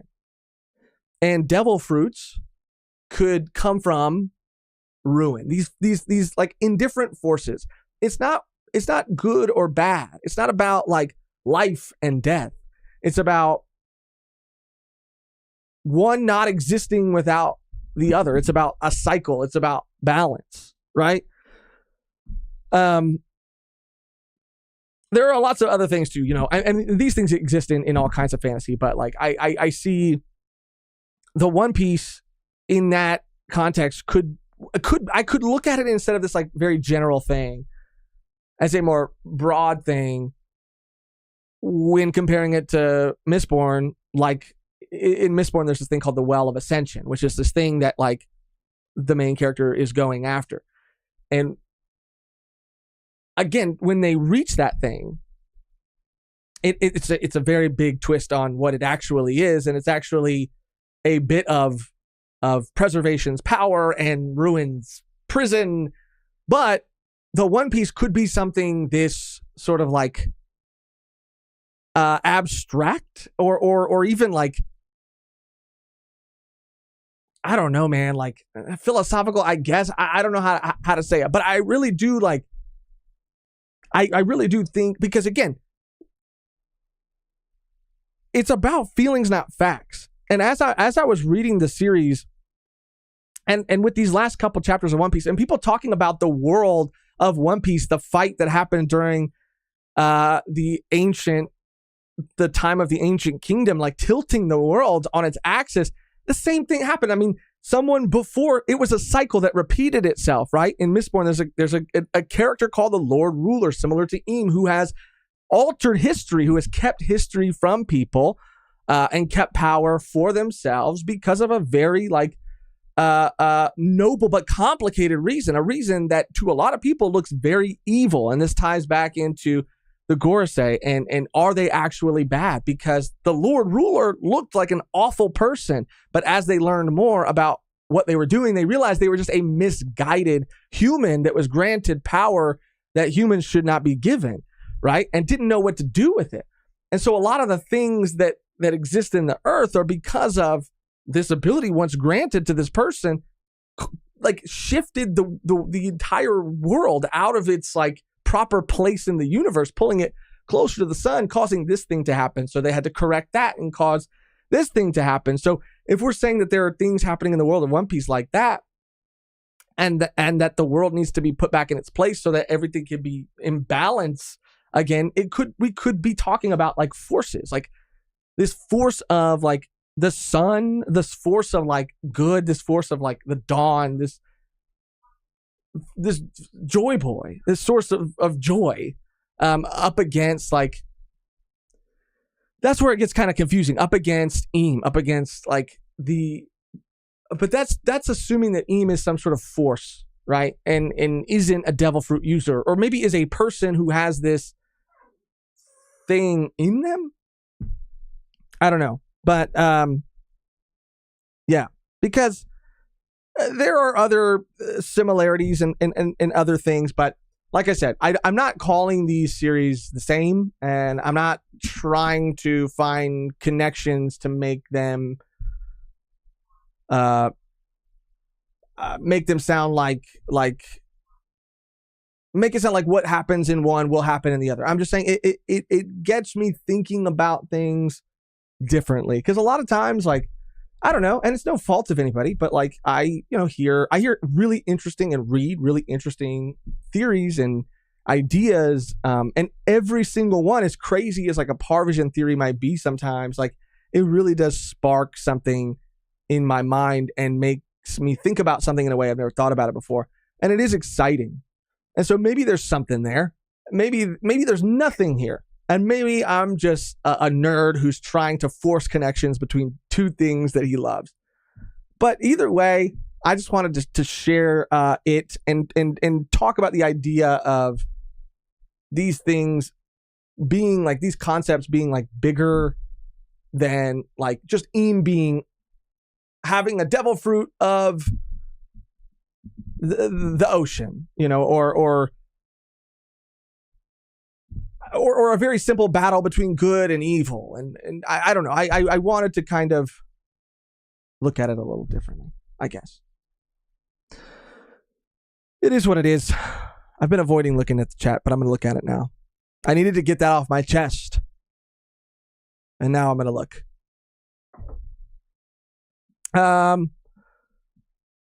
Gavin said, I mean, you're cooking over a low flame. I'll take it. Gavin, I'll take it. Thank you. I'm exploding. Any kind of flame. Any kind of flame. If you would have said that you're on ice. You're on ice. I would have, my heart would have been broken, but I would have appreciated the honesty. Bro is on simmer, but I respect it. Okay. Thank you. And this is why everybody needs fucking friends like you guys. Because I don't want to be a part of a community that just fucking like, I want to be a part of a community that is kind, but keeps it real. And if I'm simmering slightly, and that's all, I hear you loud and clear, and I appreciate it. Bean Barrage said, you're cooking. Okay, thank you. Gavin made the soundboard. Josh, maybe, this is from Elizabeth Swan, maybe they want the world to all become all blue again if all blue is actually the planet and not a part of the ocean. Cracked. I love that. Josh is a copper mine confirmed. If I wasn't in the Mistborn universe, I don't know that I would be a copper mine. I would like to be. I'm not going to say I would be a Mistborn and be able to do all of it, but I think I would be a soother. I'd want to be a soother. That's what I would want to be. If you want the truth, scroll up. I said you look like Spinelli's older brother. Okay, all right. I mean, the fucking roast was Wednesday, Tiberius, but let's see.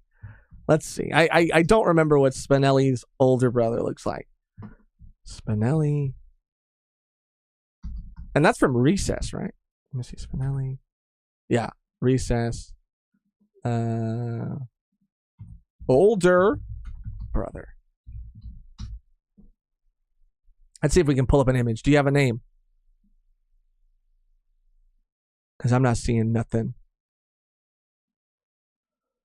I'm going to need a name or a link or an image dropped in the community live because I'm not seeing shit. Spinelli, because I put Spinelli Recess brother. I'm assuming it's a compliment though, even though it's not. Okay. Agreed with Winston. What did Winston say?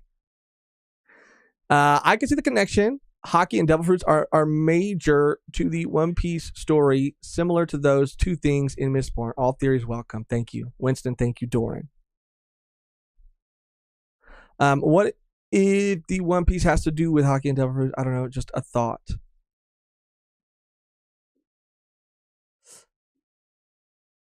Brother, her name is Spinelli. That's what I said, Spinelli.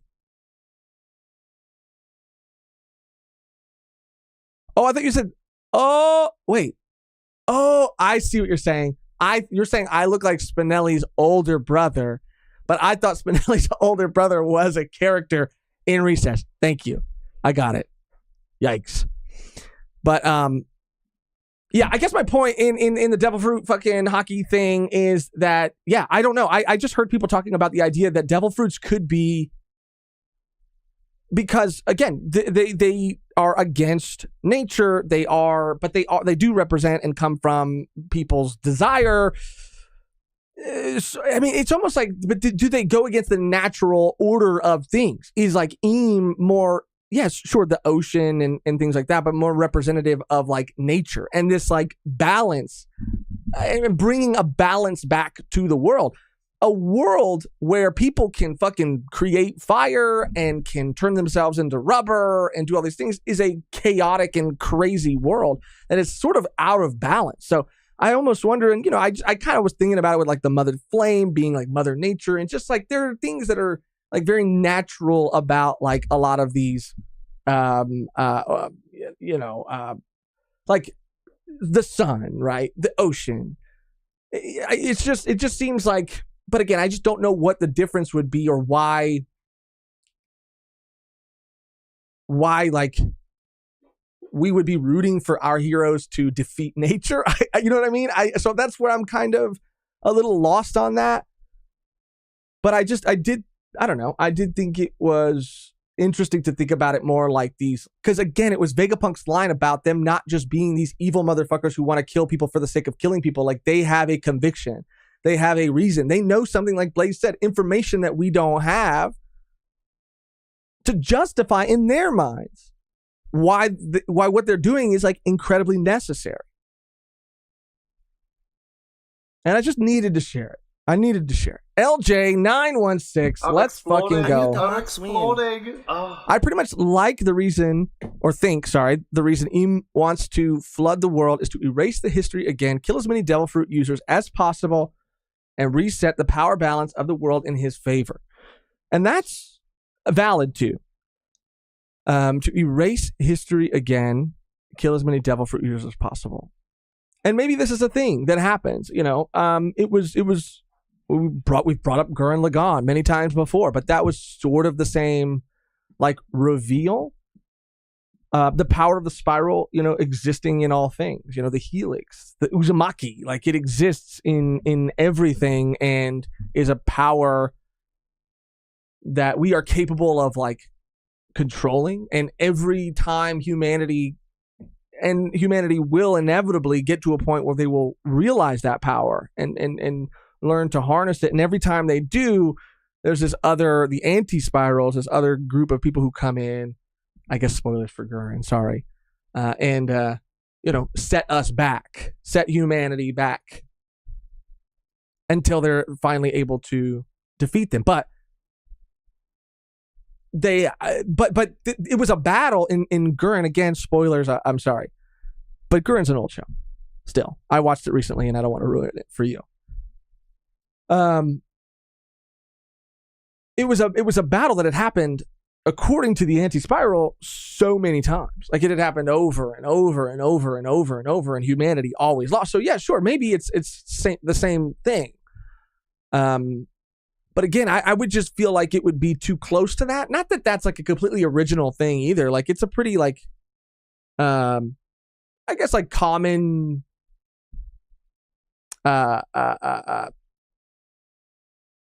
story device, right? But I would like to think that like there would be more to it, I guess. Not that that isn't like cool, but I would like to think that there'd be a little bit more to it.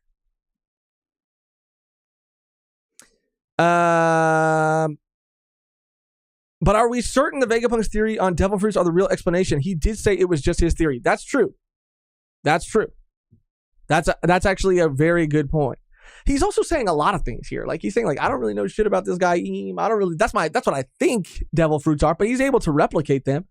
So he has to have a decent understanding of them if he's able to replicate them to some degree, even though he considers them or Momo as a failure.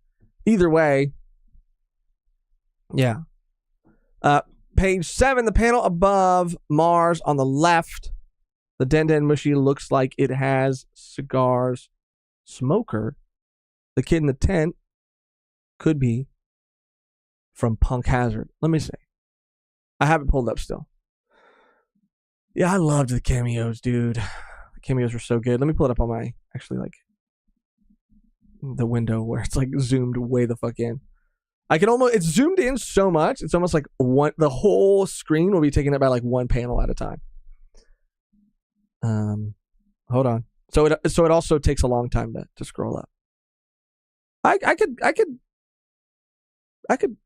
kind of see that. Maybe.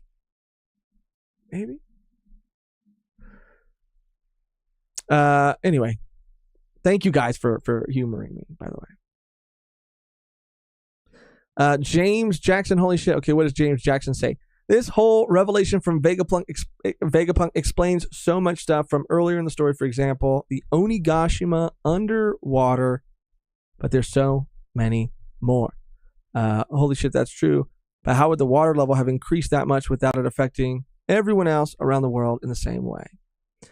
And that's another interesting thing that I've heard a lot of people talk about too, because people have pointed to the fact that Alabasta is a country that has existed in its current state, or it seems to have existed in its current state for hundreds and hundreds and hundreds and hundreds and maybe even longer, maybe even thousands. I get time fucking mixed up, but it's existed for a while. And if things were flooding and the water level was consistently rising all over the world, then that would have to be covered at some point too.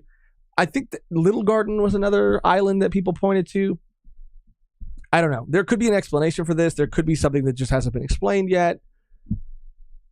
It could be that, I don't know, that maybe it was, and then it was reset, and then the water, kind of subsided again, and yeah, people were able to live there again. I don't know.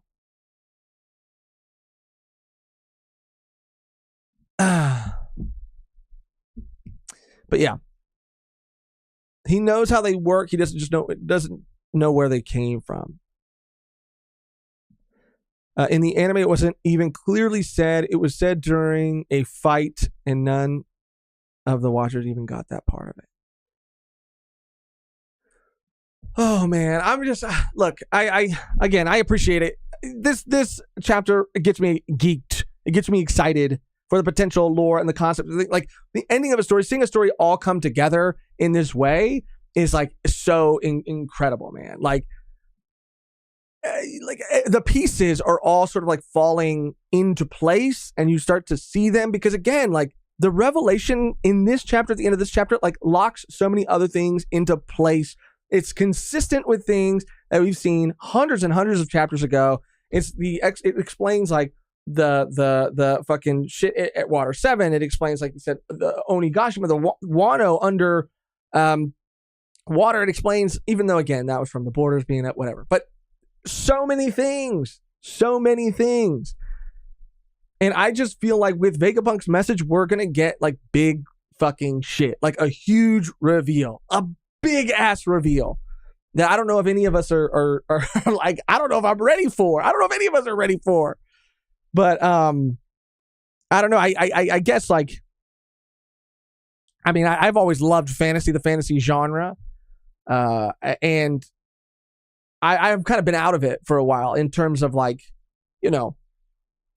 mainstream or like other fantasy, like outside of anything outside of like anime, manga. Like I hadn't read in a long time. I hadn't played like a lot of the role-playing games that I like to play in a long time. And then recently I just started getting back into all that stuff. I started reading again, and I started like role-playing again, and just like diving back into like a lot of the things that I love and enjoy. And it like reignited my love for that thing, but also like made me realize like how much these things and One Piece like to me have in common, because it's again the scale of the world building and taking these very like simple quote unquote like ideas, but giving them like really profound explanations and reasons for happening and for being, for existing, and tying them into like philosophy, but also like connecting them and being able to see the forethought that the author had from day one, telling that story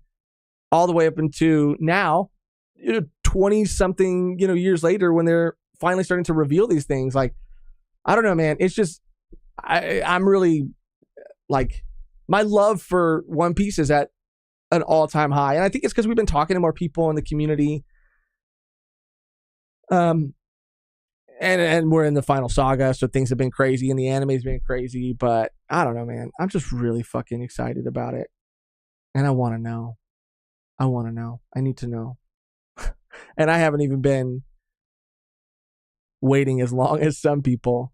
Some people have been waiting their whole damn life. But, yeah. A scatterbrain, fantasy is my favorite genre. Mine too, dude. And that's why this is a little tangent at the very end here. How long have we been going for? Okay. A little tangent at the very end. But we were talking about Fallout and the Fallout show and really liking that. And I was talking to one of my friends about playing, and they were like, oh yeah, you should play New Vegas. They said, but if you really, because he played in like a Call of Cthulhu session that we kind of played, that I like game mastered or whatever. And he said, but you like fantasy. So he's like, I'm surprised you never played Skyrim. He's like, you have to play Skyrim. You should play Skyrim. So he kind of got me thinking maybe I'll because I'm not a gamer. I've always been a tabletop or like TCG, like card games and shit, but never like video games.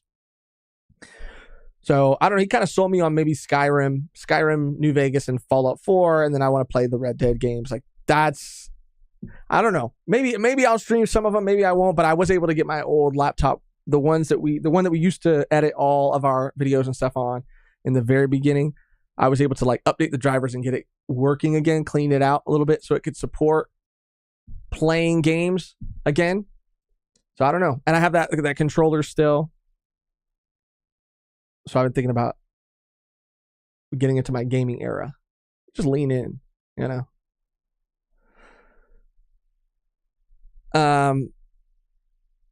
Josh, story time. Some artist got his highly academic mom to read it, and her takes are amazing. Wait. What? I want to know what that is in regards to. James Jackson, I'm just really curious how much longer this arc will last, and especially how it's going to end, because I think it's going to be soon, but how soon? It seems like right after this message, however long this message is, which I can't imagine would be that many chapters, because the Gorosei are all going to be concerned with shutting down the message.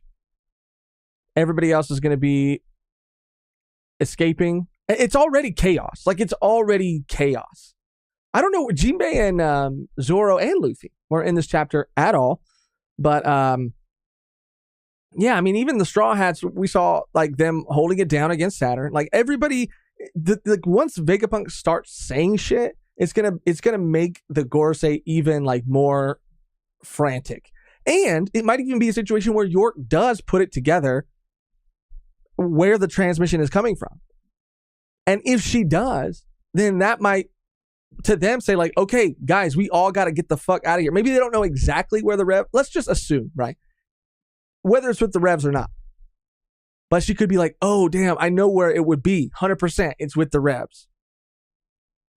I have a general idea of where they are, where they've been. Then I think the Gorosei could all say, okay, let's get the fuck out of here. Let's go. And that gives everybody a much cleaner escape, or a much easier escape. And then that could be the end. It really does feel like it's going to be Egghead, Elbaf, Laugh Tail. You know what I mean? Like, I don't know.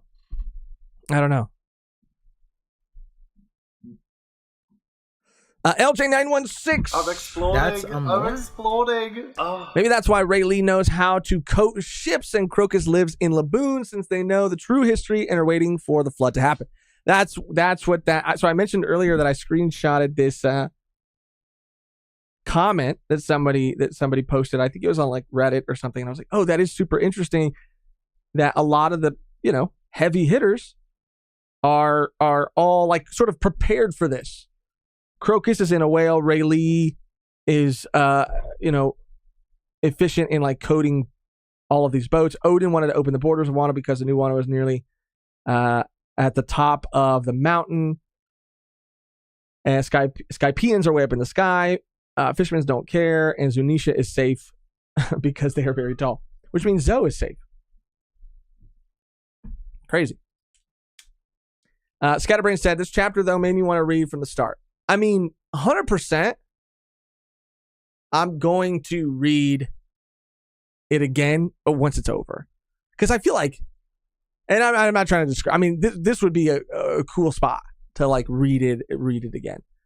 But I feel like something else is going to happen that's going to make me want to go like, oh, damn, I want to read it. Because like, I'll know everything to look for, I guess, once everything is revealed.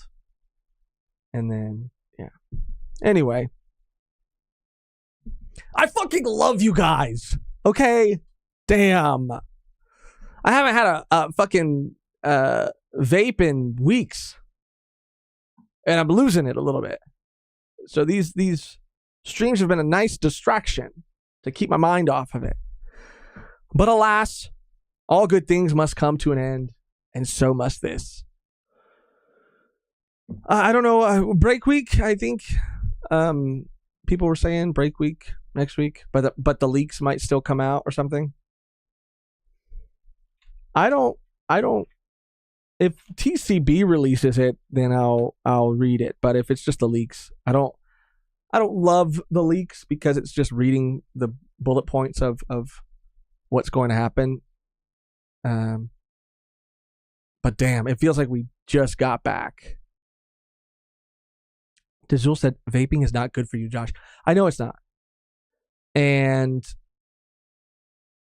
that's why I haven't gotten another one. I mean, the reason I stopped this last time was because it was just an unnecessary cost. I was like, bro, like they're $25 every single time. And, once you develop a habit, I was at the point where I was just hitting it all the time. Like, so I was buying probably 4 vapes a month, which is like $100 a month. And it was just like, why am I spending $100 a month for what? So I did it to kind of like save money or to be smarter with how I was spending my money. And now I'm kind of like, yeah, fuck it. I'm going to try not to. I might slip. I probably will. But it is what it is. Golden Week. Hopefully she will bless the next referee. Oh, you're talking about Mom Piece goes too hard. I would love that.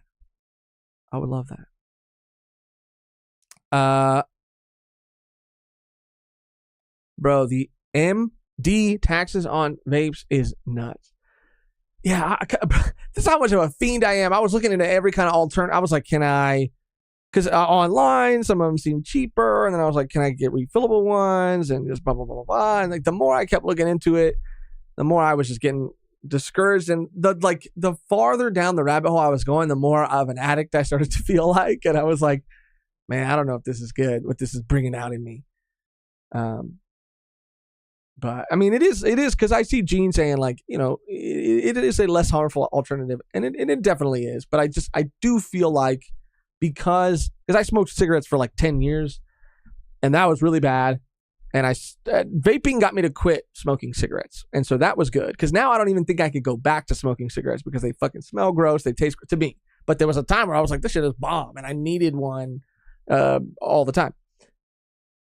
But the one thing I don't like about vapes is that at least with cigarettes, it was a couple a day. If I was out, if I was in the backyard or at the time, there were a lot of bars that when I was drinking, able to smoke in. But I would be limited to how many I could smoke based on like what I was doing. But vaping, it's all day, every day, especially because our work is from home technically, right? We work from here, and so there's nothing stopping me from hitting it all day, every day, and that's not good either. So maybe I'm just going to take a little break. If I'm able to quit fully, cool. If I slip, I'm not going to be too hard on myself. But I definitely need to cut the fuck back. My lungs don't feel fucked like after a lot of cigs. Bro, absolutely. There's a huge difference. I mean, I was talking to even Megan's dad about it because Megan's dad has been a smoker his entire life. and recently barely got into vaping and quit smoking cigarettes. This is the longest he's ever gone without having an actual cigarette. And even he's in the medical field too, which is kind of funny. But he was even saying like, I already after like a month, 2 months, like I feel so much better. Again, I'm not saying it's good, but if you're looking for an alternative, I guess.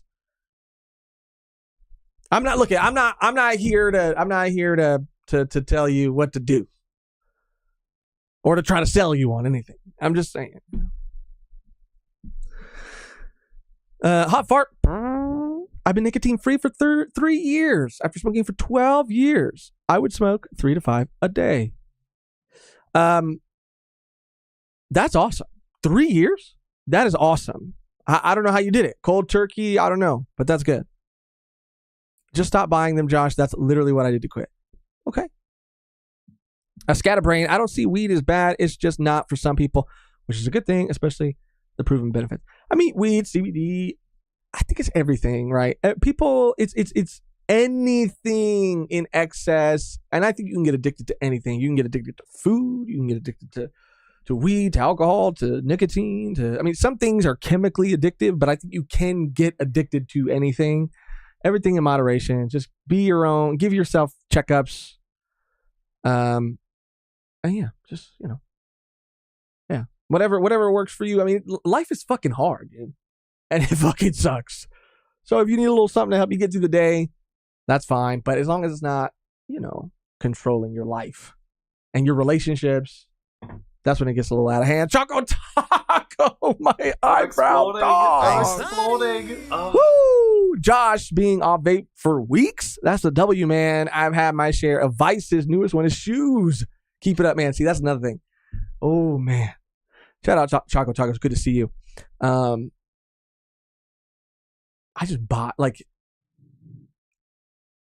if I have money and I go through periods where I have a little bit of extra spending money, and then periods where I don't, which is good because I need to be better at saving in general. But if I have money to spend, I will spend it on the goofiest shit. I will spend it on, again, because the Fallout show came out, and now I'm obsessed with the lore and the world. They're releasing a Pip-Boy replica, and it's all I could think about. When the Doctor Who sonic screwdriver came out, had to have it. And guess what? When the new sonic screwdriver comes out, I don't know what the fuck I got to do to get that, but I'm going to get it. That's what your vice is shoes. Mine is props and replicas and shit. But it's healthy. Yeah. Josh is our little beanie baby. I like that. That's cute. That's cute. Beanie addiction. I'm addicted to beanies. Yeah. Okay, before we go, I just dropped my pen. Ink pen. Okay. Before we go, it has been a while since we have, I think we might have missed 1 month of streaming for our Patreon members. So I want to announce that this weekend, I think on Saturday, if you are a Patreon or YouTube member, I will be, speaking of solo streaming, I will be streaming by my lonesome for our Patreon and YouTube members this Saturday. I haven't exactly figured out the time yet, but I'll post it to those places when I do. I have a couple ideas, some things that I think would be kind of fun to do. I'll run those by you as well, so you can decide if you would like that or not. Or maybe we'll just go live and we'll just fucking just chill and we'll figure it out as we go. But it'll probably be for a good amount of time, and it'll be cool to just be with the members again. Like I said, we feel bad because we haven't had the chance to do that in a while. So that's coming Saturday. And just continuing to edit the last couple of Adulting and Anime episodes we have. Code Geass, second channel, Volume 1 Plus, still doing that.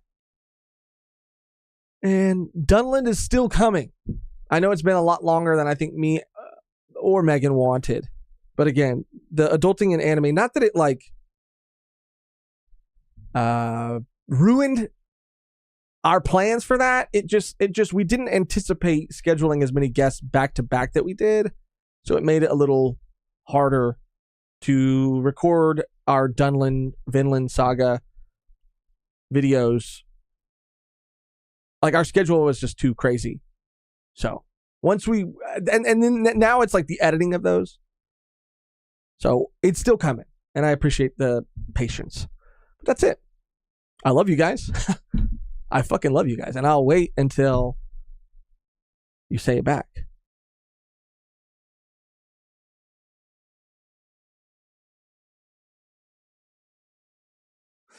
Anyway, the only thing left to do now is to get out of here on our outro. That's always the same and never changes. And I'm going to need some help today. I always need help when I'm by myself.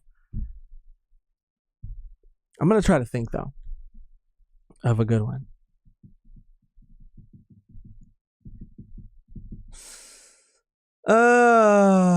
Doran said, that's why I can't do TCGs.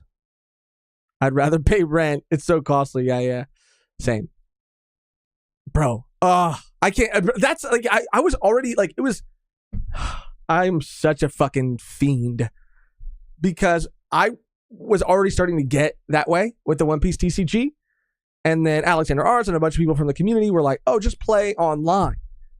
And you can play online through the, like, what is it? The simulator. And you don't have to spend money on cards, but it's not the same. I need the physical card. I love sleeving a card. Now, addicts, TCG addicts, cover your ears because nothing beats the feeling of sliding a card into a brand new sleeve, sleeving a deck for the very first time, and they're slippery and they're sliding all over the place. And you do that shuffle for the first time, or put them in a new deck box for the first time. Oh, it's beautiful. Or organize them all in a binder for the first time. Man, the simple things. Man. Oh, Miss Sayana said it. Thank you. Yeah, I go in with the One Piece TCG Japanese only. Is kinder on the wallet. Yeah, I'll bet. Josh loves sleeving decks. I do, bro. Sometimes I'll just unsleeve and re-sleeve a deck to just to fucking feel something. You know? Putting some all arts in there, extended lands when I would play Magic. Oh, I'd build a beautiful deck, and then I'd finally have enough extended lands to put in the deck. Whoo! Beautiful. Dude, getting the color coordinated plays. You're turning me on. Dude, chill. What are you doing? Not that kind of stream. Anyway. Okay. What's the outro?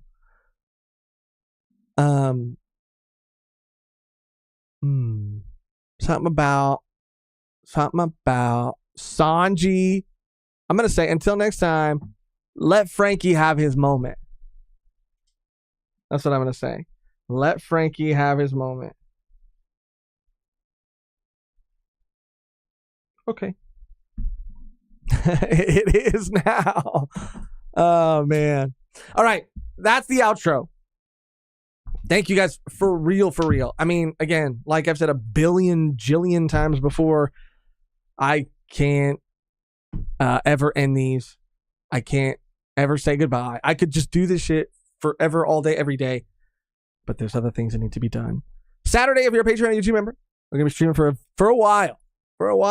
That's going to be fun. Yeah, we're going to be experimenting too a little bit.